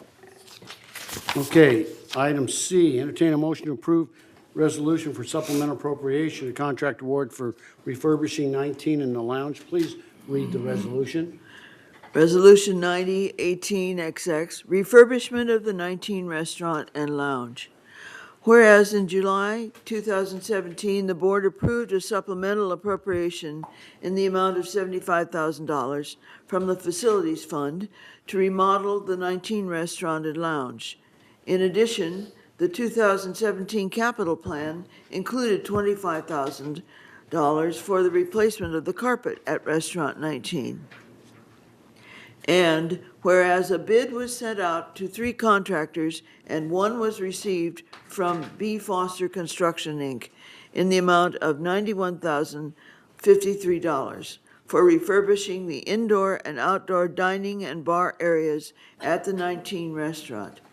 And whereas expenditures for the interior design and procurement of the dining and patio furnishings have been made in the amount of $39,324, which leaves a remaining balance of $60,676. The total refurbishment cost of $91,053 requires a supplemental appropriation in the amount of $30,377. Now therefore be it resolved on March 6, 2018, the Board of Directors of this corporation hereby authorizes a supplemental appropriation in the amount of $30,377 to be funded from the Facilities Fund, and awards a contract to B. Foster Construction, Inc. in the amount of $91,053, including a 10% contingency, to provide labor and materials to fully fund the contract required to complete the refurbishment at the 19 Restaurant and Lounge. And resolved further that the officers and agents of this corporation are hereby authorized on behalf of the corporation to carry out this resolution.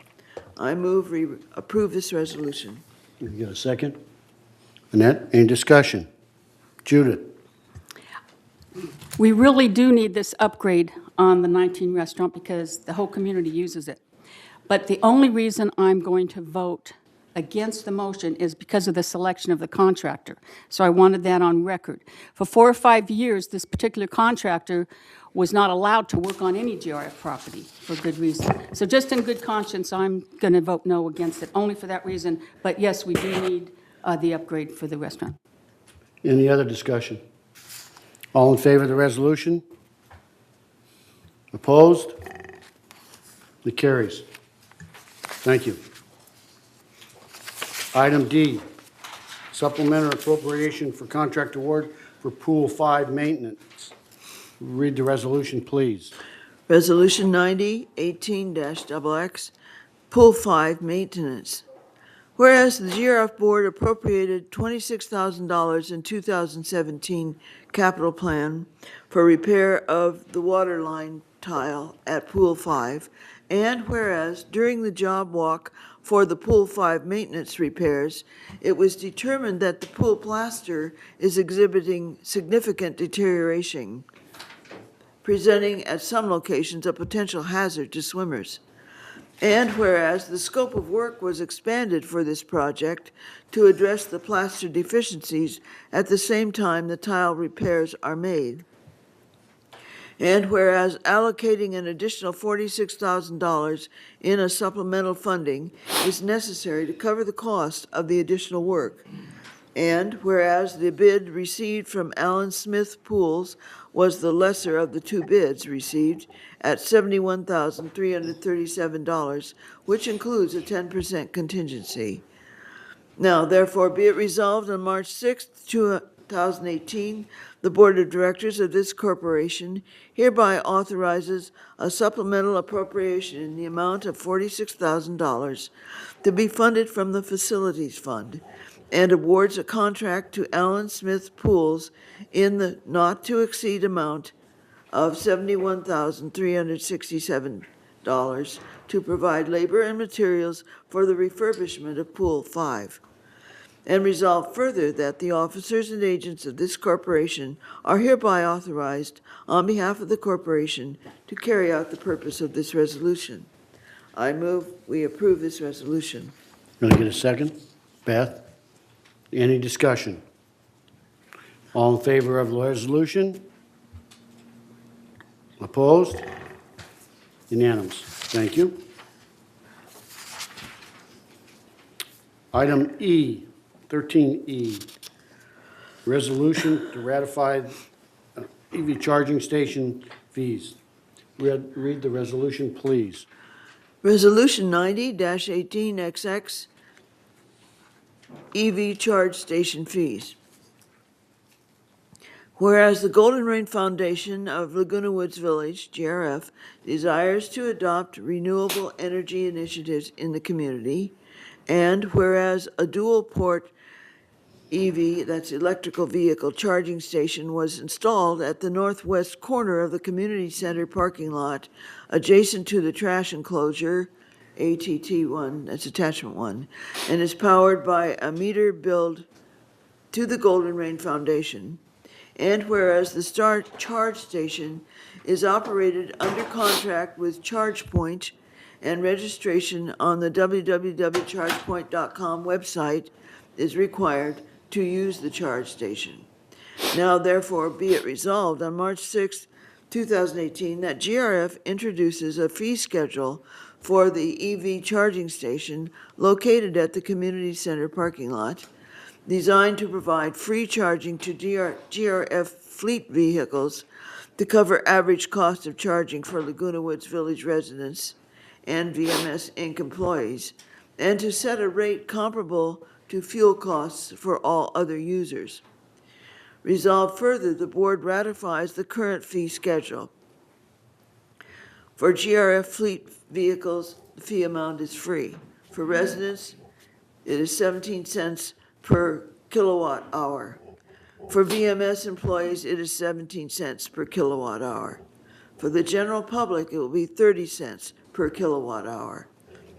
Resolved further, the board will periodically review electricity bills to determine appropriate adjustments in the charge rates, and amounts will be published in the GRF fee schedule. And resolved further, that the officers and agents of this corporation are hereby authorized on behalf of the corporation to carry out this resolution. I move we accept this resolution and postpone its final approval for 30 days to comply with Civil Code 4360. Can I get a second? I'll second. We got a second? All in favor of this resolution? I have a question. Oh, Discussion. What did it cost to put the station?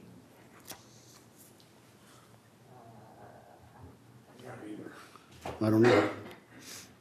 I can get that information for you. We did it in a couple of pieces. We put the conduit and electrical service there as part of the gym project, because we took the electricity out of there, and then we contracted with ChargePoint to actually build the thing. But I'll get you that information.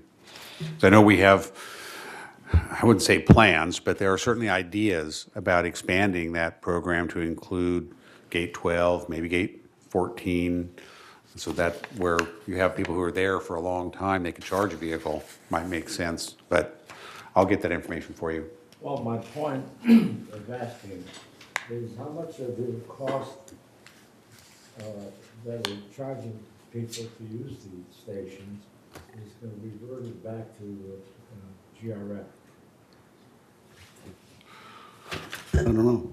Yeah, you do receive a small check every month from ChargePoint that generally reflects non-resident, non-GRF, non-VMS use. I think everything else is kind of a break even, and it is minuscule.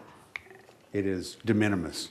And I think with 2 charging stations there, it is going to remain de minimis, because between our vehicles and, quite frankly, my vehicle, and Steve Leonard's vehicle and Bert Moldau's vehicle, you can't get into the thing. And if you're only really serving the resident rate, you're not making any money. You only make money on the non-resident, and there's just not enough room there for non-residents to come. And I feel bad for the poor guy who's coming down the toll road and said, oh, I need power, I'm gonna run over to Laguna Woods Village and use the charge point, and runs over here, and we got 2 GRF vehicles there, we got a GRF vehicle and a resident. There's not enough capacity. So this is really a service for our vehicles and for residents and staff, and we're never gonna make any money off those. They're not enough of them. But, Yes. but what they do is, ChargePoint handles everything. It monitors everything, it bills, it does everything for anybody that comes that is not a resident that uses it at the 30%, and that's why we get back the check. It uses none of staff's time. And if we end up, I know I've gotten some information on putting this in other places in the village, and if we do expand that, then the fee, then it would increase, but they would still monitor it. This doesn't require any of staff's time whatsoever. You know, 14 is the perfect place for this, the Clubhouse 7.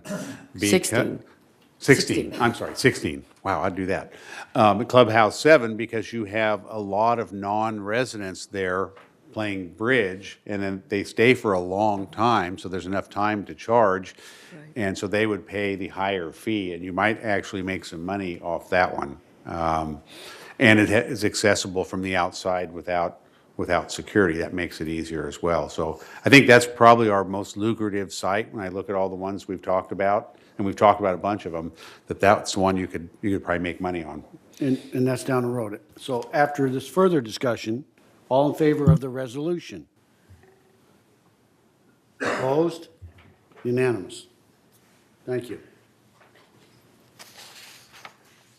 Item F, motion for resolution for electronic payment policy. Please read the resolution. Resolution 9018XX, Electronic Payment Policy. Whereas Golden Rain Foundation of Laguna Woods Village, GRF, has adopted several electronic payment methods over the years, and whereas credit card payments are accepted at several point-of-sale locations, such as those used at the Village Greens, Resolution 9011-102, Broadband Services, Resolution 9012-130, and the Performing Arts Center, 901401, with the associated merchant processing fees absorbed into operations at these revenue-generating operations. And whereas GRF offers an electronic payment method for monthly assessments called Easy Pay, and 70% of Laguna Woods Village members take advantage of this free auto debit service to automatically deduct assessments from their bank accounts. And whereas GRF desires to increase electronic payment options for assessments and introduce options for chargeable services, and whereas GRF has initiated a service agreement with RevoPay to process electronic payments via the community's resident portal, and in person at the community center, which will be activated once the technology infrastructure is in place. Now, therefore, be it resolved on March 6, 2018, that GRF introduces the acceptance of electronic payments for assessments, fines, fees, and chargeable services, with the payor being charged a convenience fee equal to an amount necessary to offset all processing fees contracted with the merchant provider. Resolved further, fees will start at at 2.95% per credit card transaction and $1.95 per e-check/ACH transaction, and will be updated as needed based on contractual agreements and passed on to the payor without further resolution updates. And resolved further that the officers and agents of this corporation are hereby authorized on behalf of the corporation to carry out this resolution. I move we accept this resolution and postpone final approval for 30 days to comply with Civil Code 4360. And second? Discussion? Yes. I just had one comment. I'm not sure, do we need the words in the next to last resolve further? Do we need without further resolution updates, or is that just implied? Because we don't usually say that. But it's okay if it's in there? Leave it in. Okay. Without any further discussion, all in favor of the resolution? Opposed? Carries unanimous. Item G.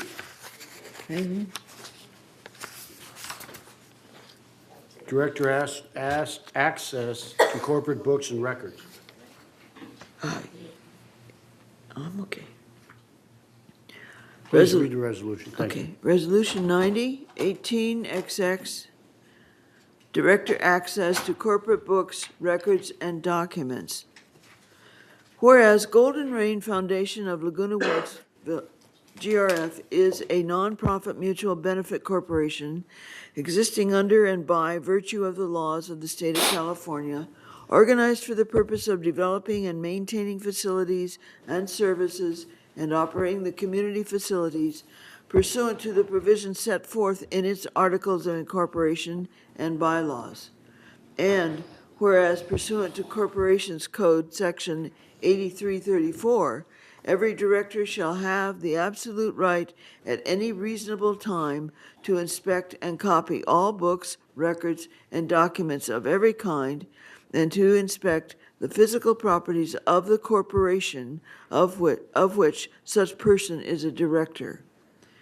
And whereas a director's general right of inspection may be preempted by the right of privacy guaranteed under the California Constitution, may be subordinate to statutes specifically protecting confidential, private, or privileged records, and California courts have also acknowledged a constitutional right to privacy held by members of HOAs in their voting decisions, and whereas a director's duty of loyalty involves not only the duty to avoid conflicts of interest, but requires full disclosure of any interests potentially adverse to GRF, and whereas GRF desires to adopt clear guidelines and procedures for director access to GRF records and directors' handling of those records, while protecting GRF from liability claims arising from the review, copying, and dissemination of corporate records. Now, therefore, be it resolved, March 6th, 2018, that the Board of Directors of this corporation hereby introduces a policy governing director access to corporate books, records, and documents, and resolve further that the officers and agents of this corporation are hereby authorized on behalf of the corporation to carry out this resolution. I move we approve this resolution without postponing it the 30 days. Can I get a second? Second. Discussion. The reason. Yes, Judith. Reasonable time, did we decide like 2 weeks is a reasonable time to get that information? Is that sort of vague? Didn't we come up with some kind of a timeline? How long it would take? Annette. It's in the policy. I'm just going to look at it. I'm looking at page 3 and 10 on agenda item 13G. It says reasonable time. I think the length. Written request to inspect, I'm sorry. It's number B, written request to inspect books, documents, records, or other information. To basically, you've got to make an appointment during the business hours, Monday through Friday, to properly balance and allocate management's time. Appointments will be set approximately 5 business days following receipt of the written request. And the written request is attached behind the blue resolution. That's like what the form looks like. Okay? Excellent. That helps. Any other further discussion? Without further discussion, all in favor of the resolution, raise your hand. Opposed? It carries. Thank you. That takes care of new business. Now the real wonderful committee reports. I love the committee reports because it really highlights the work that the committees do. And the chairs get to tell the community and all of us all the great things they are doing. So we'll start first with 14A, the financial reports. Diane Phelps. Thank you. Cheryl, if you'll pull up the slides. We'll start with a review of the January 31st, 2017 preliminary financial statements. Okay, this is slide 1. Through January 31st, total revenue for GRF was $3,653,000 compared to expenses of $3,156,000, resulting in net revenue of $497,000. Slide 2. There we go. This chart shows activity in operations separate from reserve and contingency funds activity. After backing out depreciation, which is not funded through operations, we had an operating surplus of $452,000 through January 31st. When comparing these results to budget, GRF operations were better than budget by $439,000. Next slide. This slide shows where the most significant variance were between actual operations results and the amount budgeted. Areas where we saw the most favorable variances were materials and supplies. This is primarily due to timing of budget distribution, so that purchases will occur later in the year. Utilities, again, due to vendor invoices and some timing. Outside services, pretty much again due to timing. And the most significant unfavorable variance was in employee compensation. This is due to timing and also a rate increase of state unemployment insurance. The next slide. On this pie chart, we show the non-assessment revenues received to date by category, starting with our largest revenue-generating operation, broadband services, followed by miscellaneous, broadband services, followed by the trust facilities fee, golf operations, and so forth. The items for which the annual fee is due in January, they represent a higher portion of non-assessment revenues than they will as the year goes on. But all of these assessment revenues help offset costs and keep the assessments down. Next slide. Slide 5, expenses to date of $3.1 million are also shown on a pie chart, with our largest categories being compensation, depreciation, cable TV, and insurance, professional, and legal fees. Slide 6. The reserve and contingency fund balances are shown on slide 6. Through January 31st, additions to reserves were $443,000 from assessments, trust facilities fees, and interest. Starting with the first column, the funds show a combined balance of $36,681,000 as of January 31st.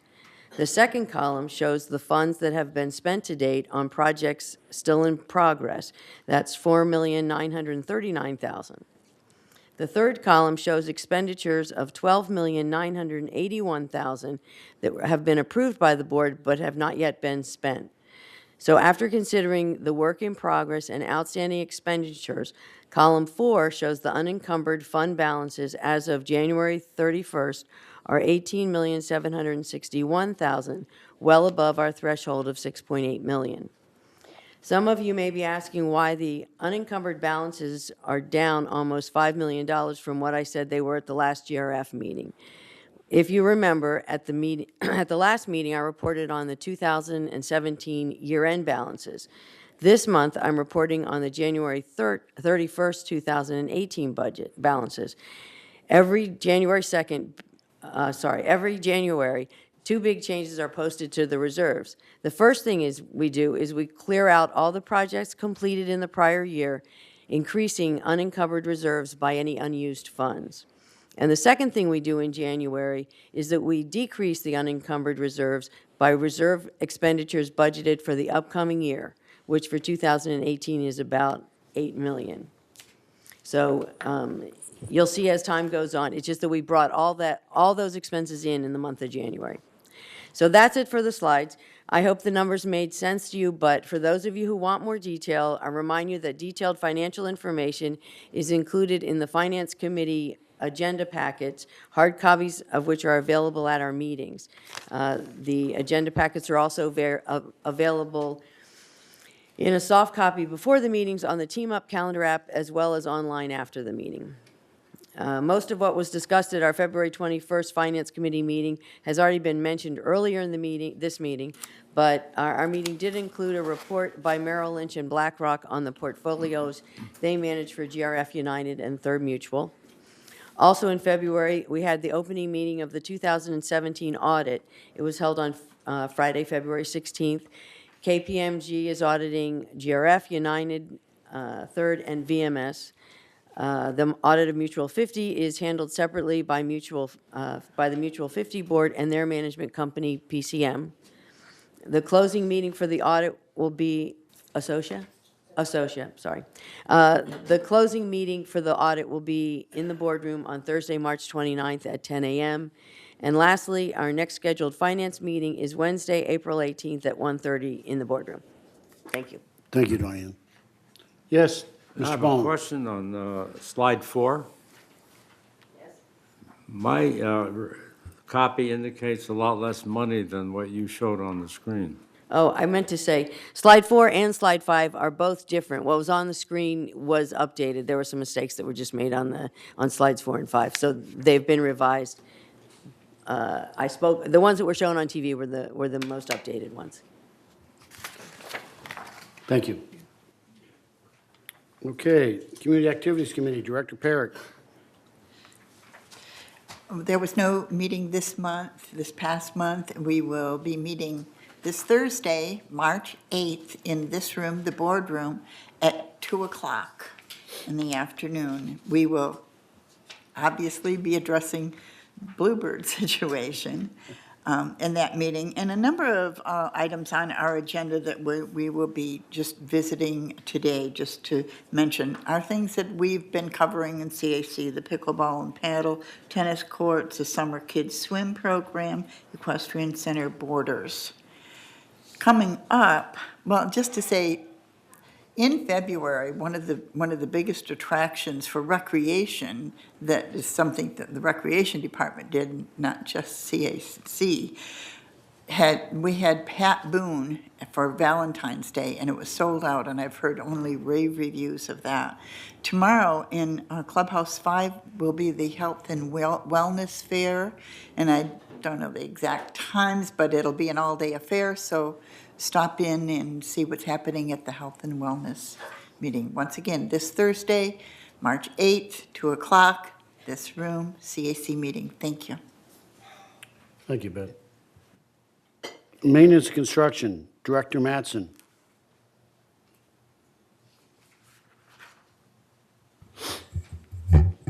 We met February the 14th at a wonderful meeting, and our notes from that are on agenda item 14C. I'm looking at page 2 of 6. We discovered, discussed the project log first, and right now on our project log, there are 38 items, and most of them to be complete by the end of this year. There are small ones and large ones, and so all this money that Diane was mentioning, that's where a lot of it is going. Then we went into the report area. There were 8 reports. We had a couple of motions made, but the rest of them were just updates on what is going on. First one, pickleball, tennis, and paddle tennis and pickleball courts at Gate 12. We had probably 25 folks there from the pickleball group and wanting to get their pickleball situation going on.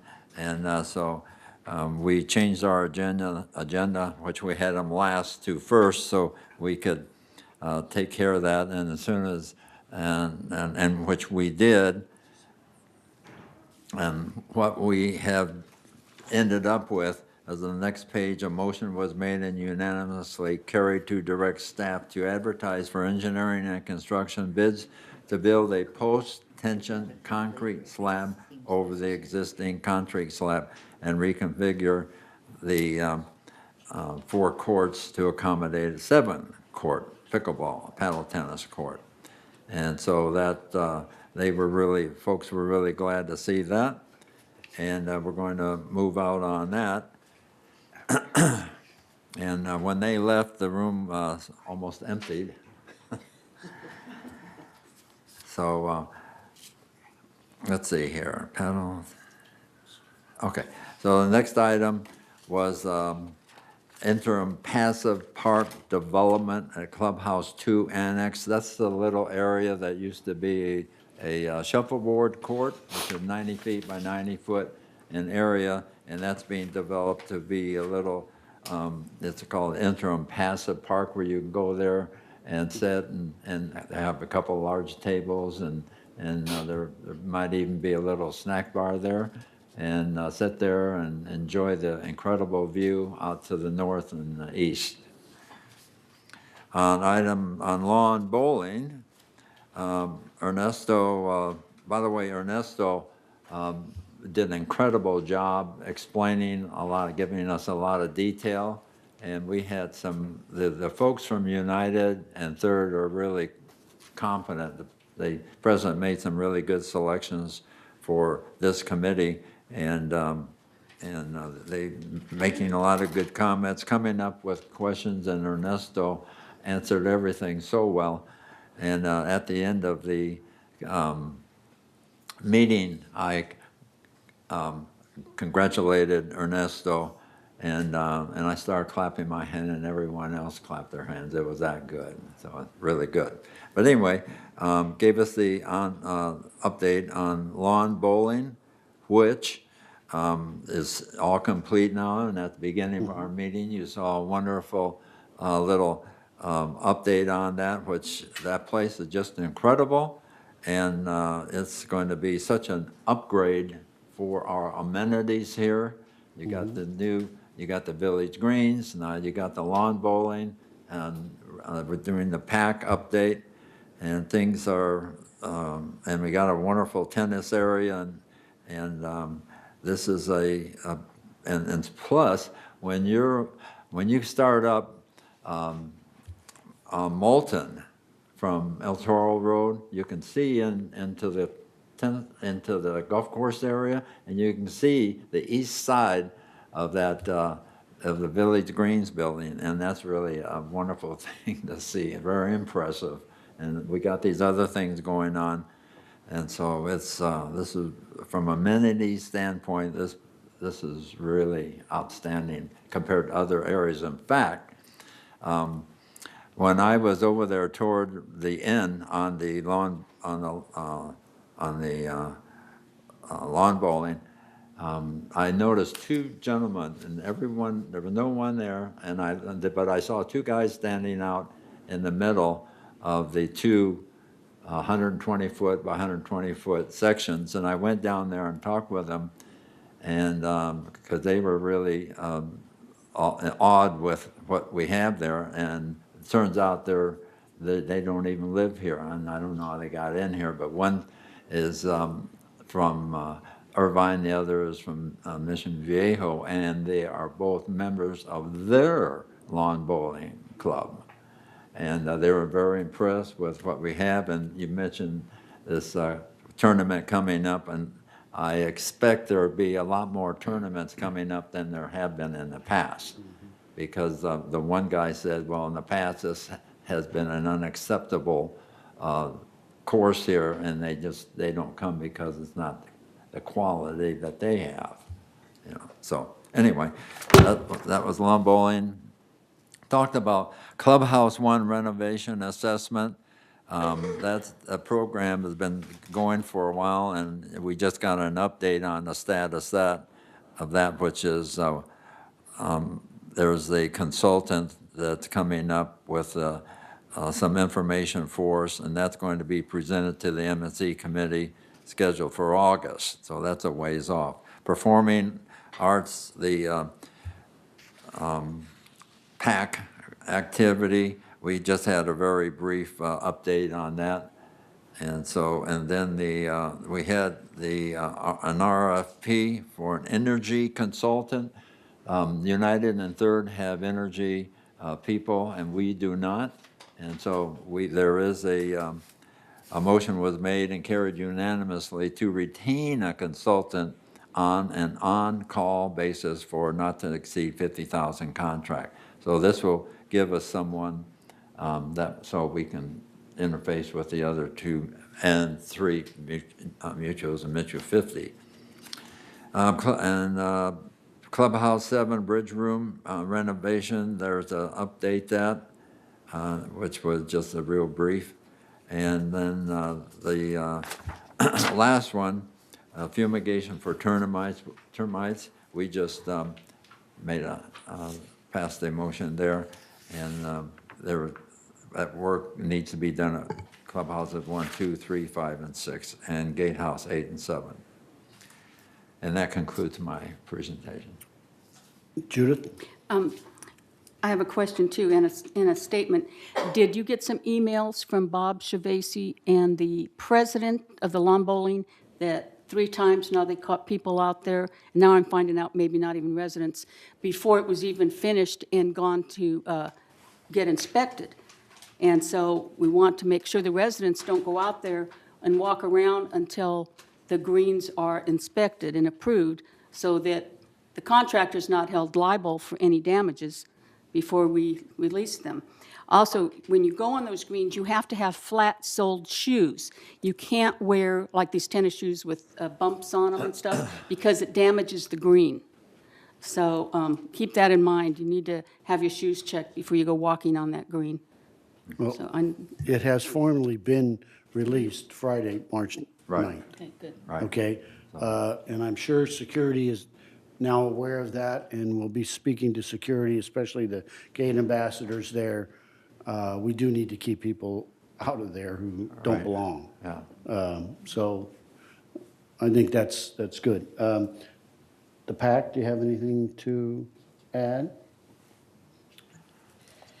The PAC? We will be, the Performing Arts Center Ad Hoc Committee will be meeting on the 23rd of March, and let me see what time, 2 o'clock in the afternoon, here in the boardroom. And what we will be receiving is a report from the architects. They took the information that we had, all of the clubs and that use the Performing Arts Center, gave us information, and we interfaced with the architects, and then they took that information, brought it back to, and worked on it, and then they will be demonstrating to us on this Friday, the 23rd of March, at 2 o'clock in the boardroom. Thank you. One last thing, Jim, you will be attending the Energy Committee as a representative. We are participating with them. There's a meeting tomorrow. I'll Yes. be at that one. Yes. By the way, I want Yes. one additional thing real quick. We had 2 surprise visitors at our MSC meeting, and they're both sitting here at the table and making good financial inputs as we were going through. And so it was so good, I invited them to have lunch with us. Thank you. Great, thank you, Jim. Yes, Mr. Palmer. Yeah, I'd like to discuss item 14.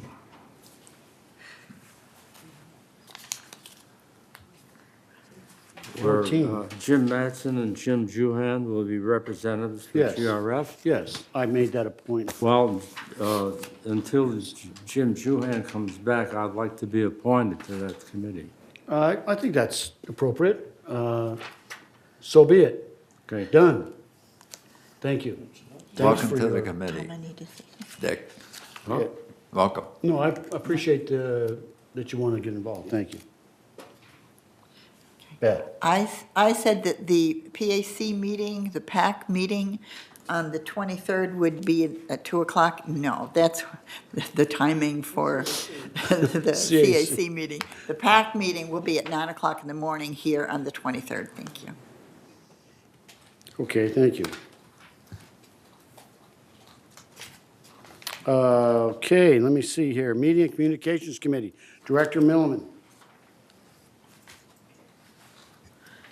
We met Thursday, February 15th, and we had a couple of people to be introduced, including our new communications manager, Eileen Paulin, and a new host for Village TV, Lisa Hart. And welcome to both of them. We're lucky to have them. There was a report on Thrive. Beth, do you want to add to that, or shall I just? You can, Heather reported a yeah. positive response with inviting club presidents to be a part of the project, and invited the committee to, and they were invited to join the next committee meeting. And the next committee meeting didn't have a lot of people because there was a party going on, somebody's birthday party. So our next Thrive meeting is going to be the 21st on the 21st of March at 9:30 in the morning in 20. the Cypress Room. Okay, March 21st, 9:30, Cypress. And it's important that we get you folks there because Thrive is changing a bit. We are expanding. And it's important to be there and be active, be part of it. I'm going to say one more thing about it, John. And Beth has one more thing to say about that.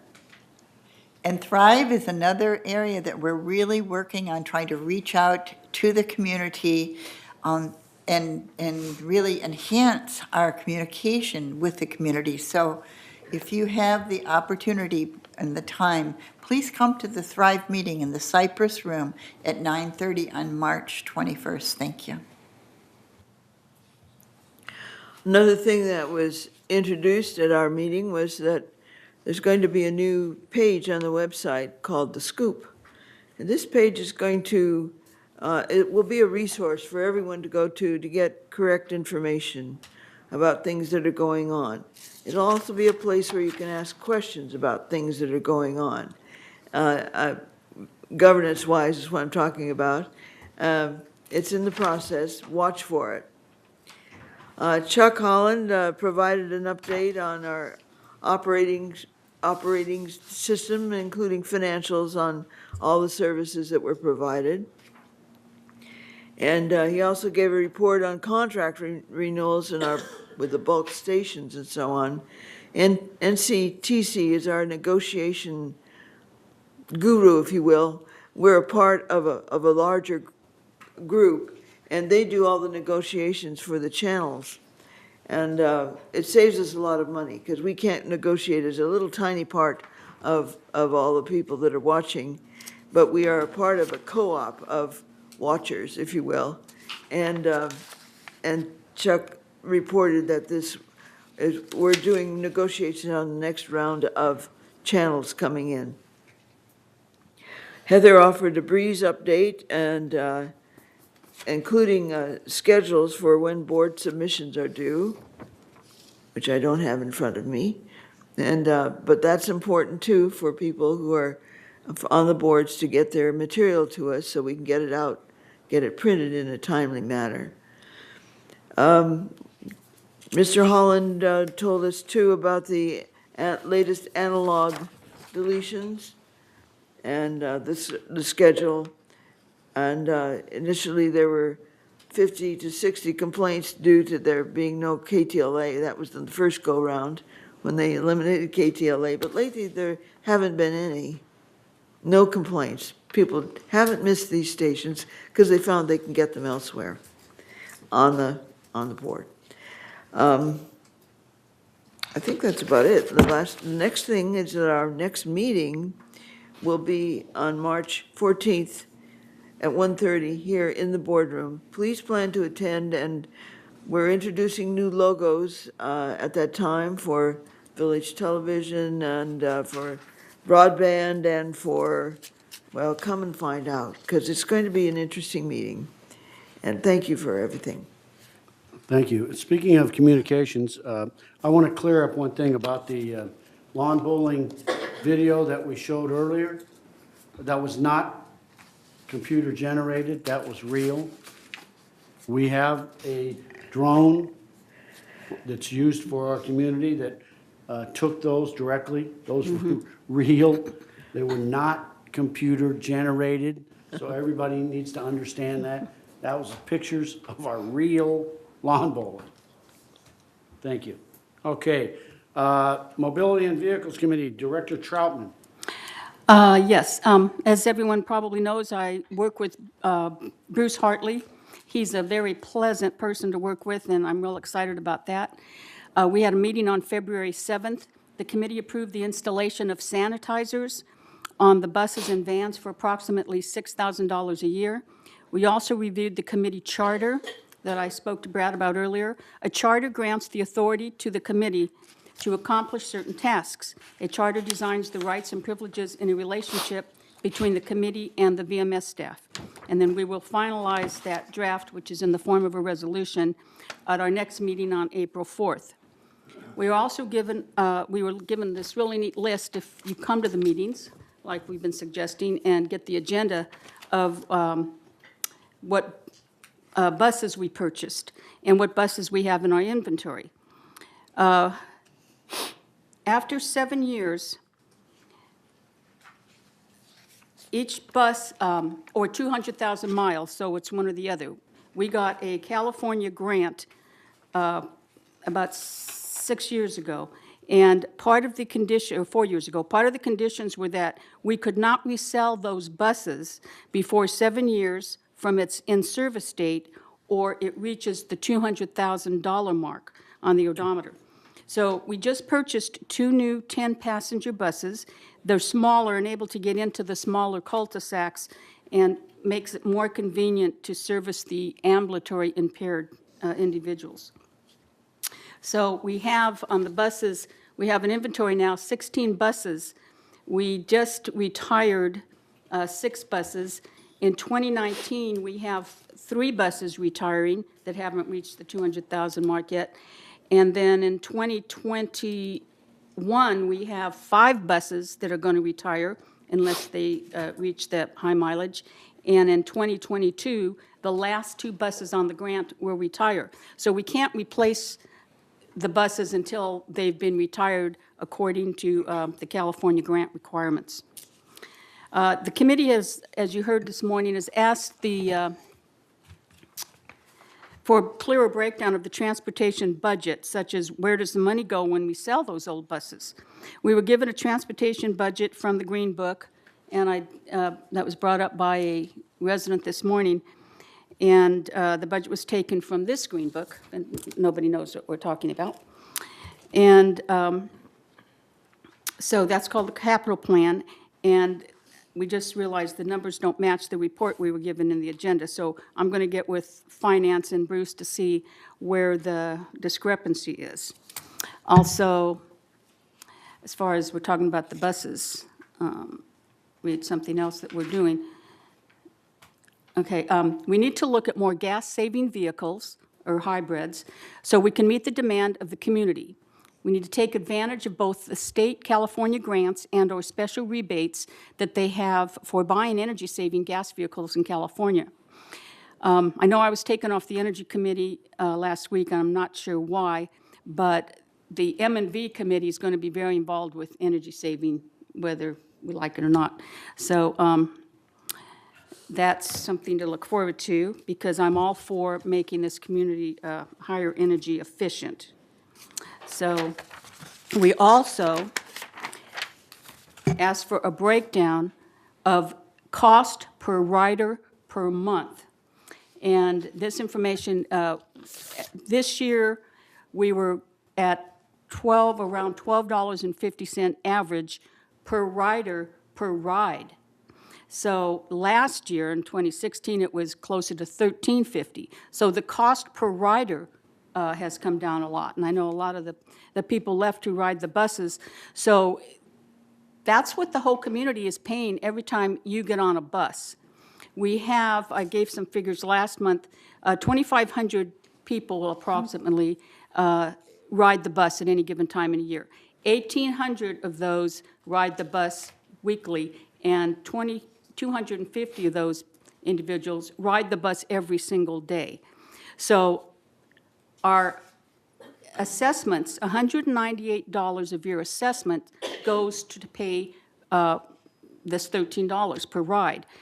If you're at the towers and you're paying $2,000, you're only paying $198 towards the GRF assessments, which do include the buses.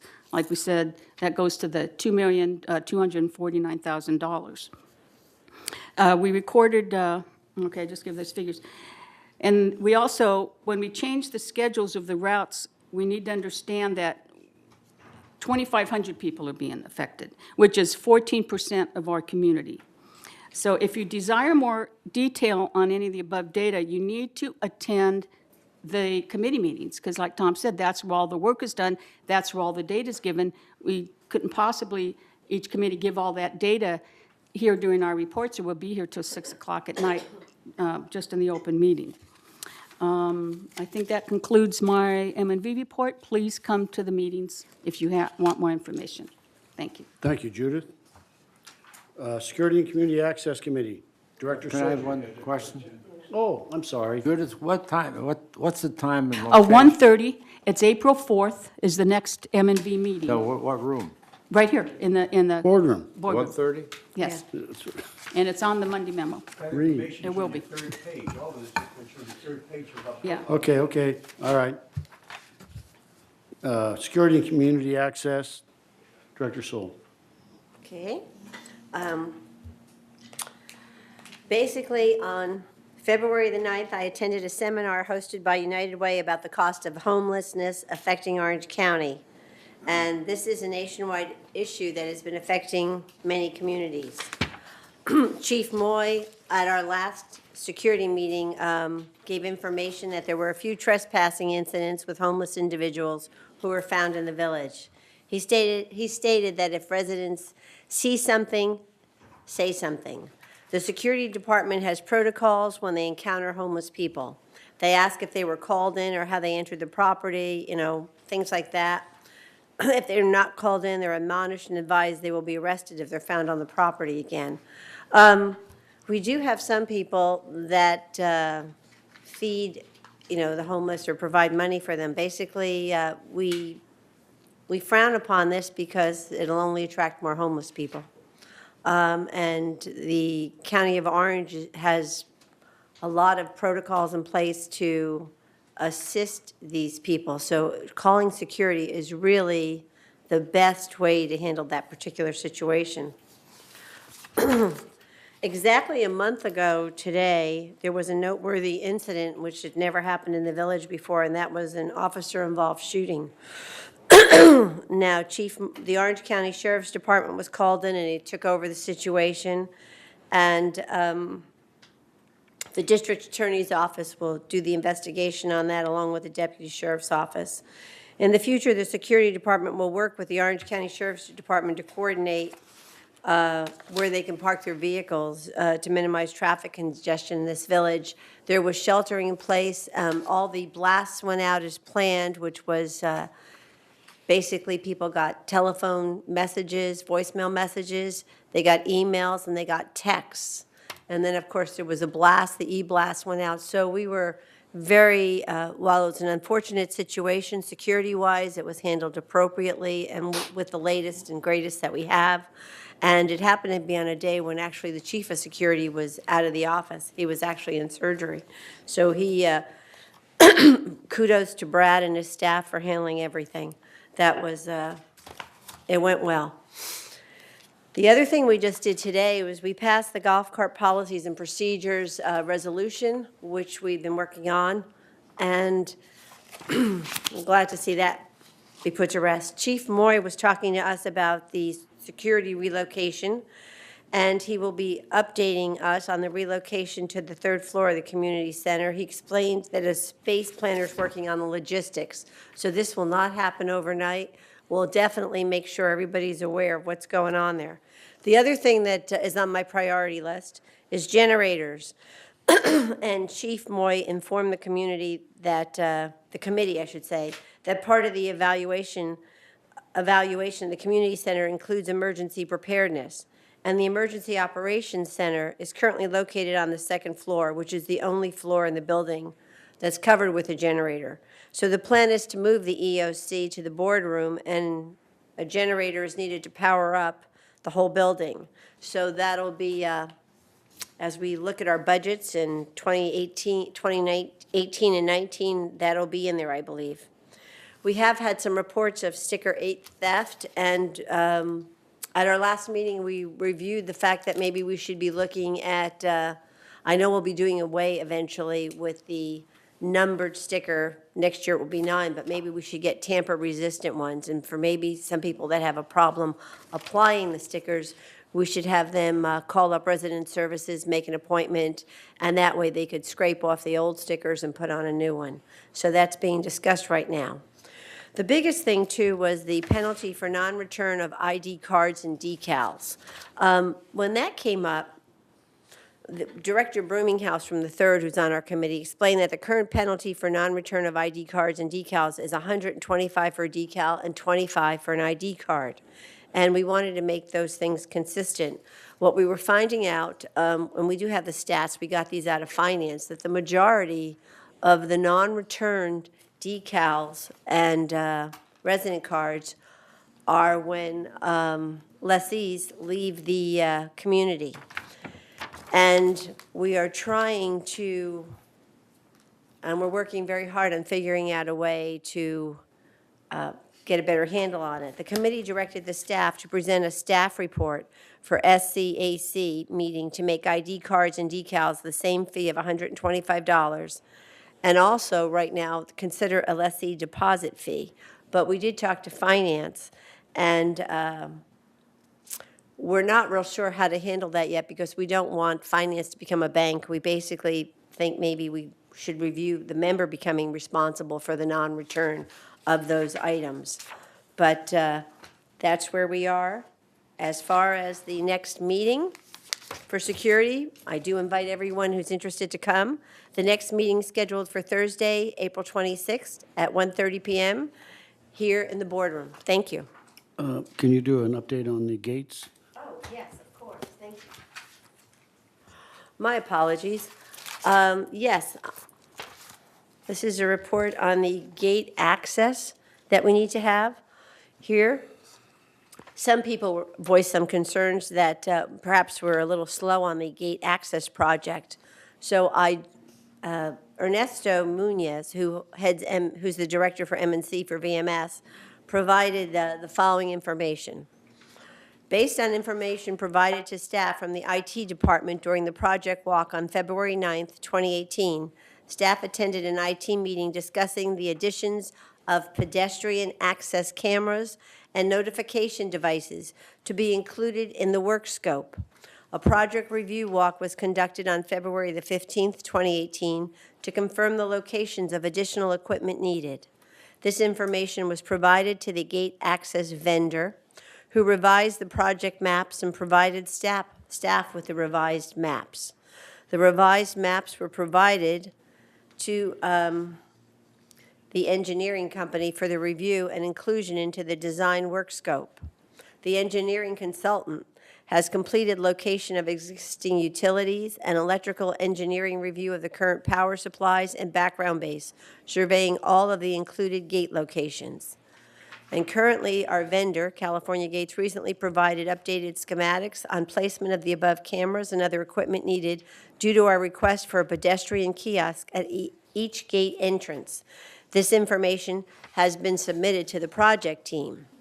Now, simply put, it will assist our ambassadors in doing their job more efficiently and safely. Currently, pedestrians walk and wave their ID cards towards the ambassadors from a distance. A kiosk will provide a station at the entrance whereby pedestrians can display their ID card or pass at the kiosk, and it can be confirmed at the gatehouse. Because we are currently receiving complaints of pedestrians entering unchecked. All right, and if there is a problem, it is unsafe for the pedestrian or the ambassador to cross the roadway to contact the pedestrian. So we're doing this for everybody's safety. Thank you. Thank you very much. Traffic hearings, Director Gross. There were 31 people either attending or several by letters. What I mean by that is that if you can't attend, you make a request on the letter to explain what physically happened. Of these 31 people, most of them were for speed, stop signs, parking in the wrong areas. And believe it or not, quite a few of them were because of the RV area where people are letting their mobile homes and such go to pieces. They've got garbage all over the place. And Chief Moy is doing a tremendous job cleaning that up and getting rid of people who physically don't belong there. It's just one of those situations. It's mostly common that these are the same things all the time. We have a situation here where, so that people understand, we have people that complain that, gee, I was out of the system, the area, and I get a letter. The reason for that is because they don't stop at the stop signs. They go out of the community. Our security people cannot stop them, but they do take a picture of the license plate and a picture of the person driving. They are then sent a letter. They are to report at that point in time. Believe it or not, we also have people who physically throw their notice of violations out the window, as we mentioned earlier. And they figure, oh, that's the end of it. Well, it's not the end of it because we have a copy of it, and you'll hear it. And people say, well, why don't you, give us a break and suspend it and so forth. It's amazing. I'll give you an idea. From March of last year till the end of February, were 2,646 notices of violation written. There were voided and suspended 241. We have the ability to suspend or void the notice of violation. That's how we say, let's make a deal and try to be fair with people. We also try to tell people, if you have a challenge, a medical situation, if you're being stopped and you're at your residence and you must go inside the house, just tell the officer to send you a letter. We will go along with that because the emergency with you is more important than us making you stand there. And then also, we have also a situation where you can either pay the fine if he finds you guilty, or you can attend traffic school under certain conditions. And we had at least 36 people attend the traffic school. The traffic committee does a good job in trying to explain to people why things happen. We get complaints, well, why do you have to show me my stupid driver's license? Well, we have to make sure you have insurance here, first off, because many people come in and say, I'm 85 years old, I don't need a driver's license. I don't need to get my vehicle renewed. That is not so. By law, you must. And we try to explain a lot of these things to people, and it's really working out real well. Anyway, the next meeting will be March 21st, 9 o'clock in here. We only have at this point in time 5 or 6 people noted so far, so I doubt if we'll have an afternoon session. Thank you. Thank you, Ray. Disaster preparedness, Director Troutman. Okay, DPTF, that's Disaster Preparedness Task Force, and we meet monthly in order to keep our village residents prepared for any major or natural disaster. At the last meeting, I'll read some of the minutes, the village here, Laguna Woods Village, partnered with Orange County Healthcare Agency for participation and partnership in their POD program, that's POD for Point of Distribution. This partnership allows Laguna Woods Village to pick up medical supplies from a designated location for our use during a major disaster. They also require us to draft a plan for distribution of prescription and general medications to our residents during an emergency.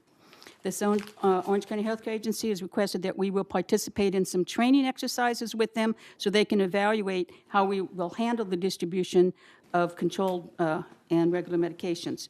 The GRF Security and Access Committee has been asked to investigate, and you've heard from Annette, specifications for large backup energy generators that would be able to supply the electrical demand for this building. Right now, this building, Community Center, is the EOC, so this would be the command center doing an actual emergency.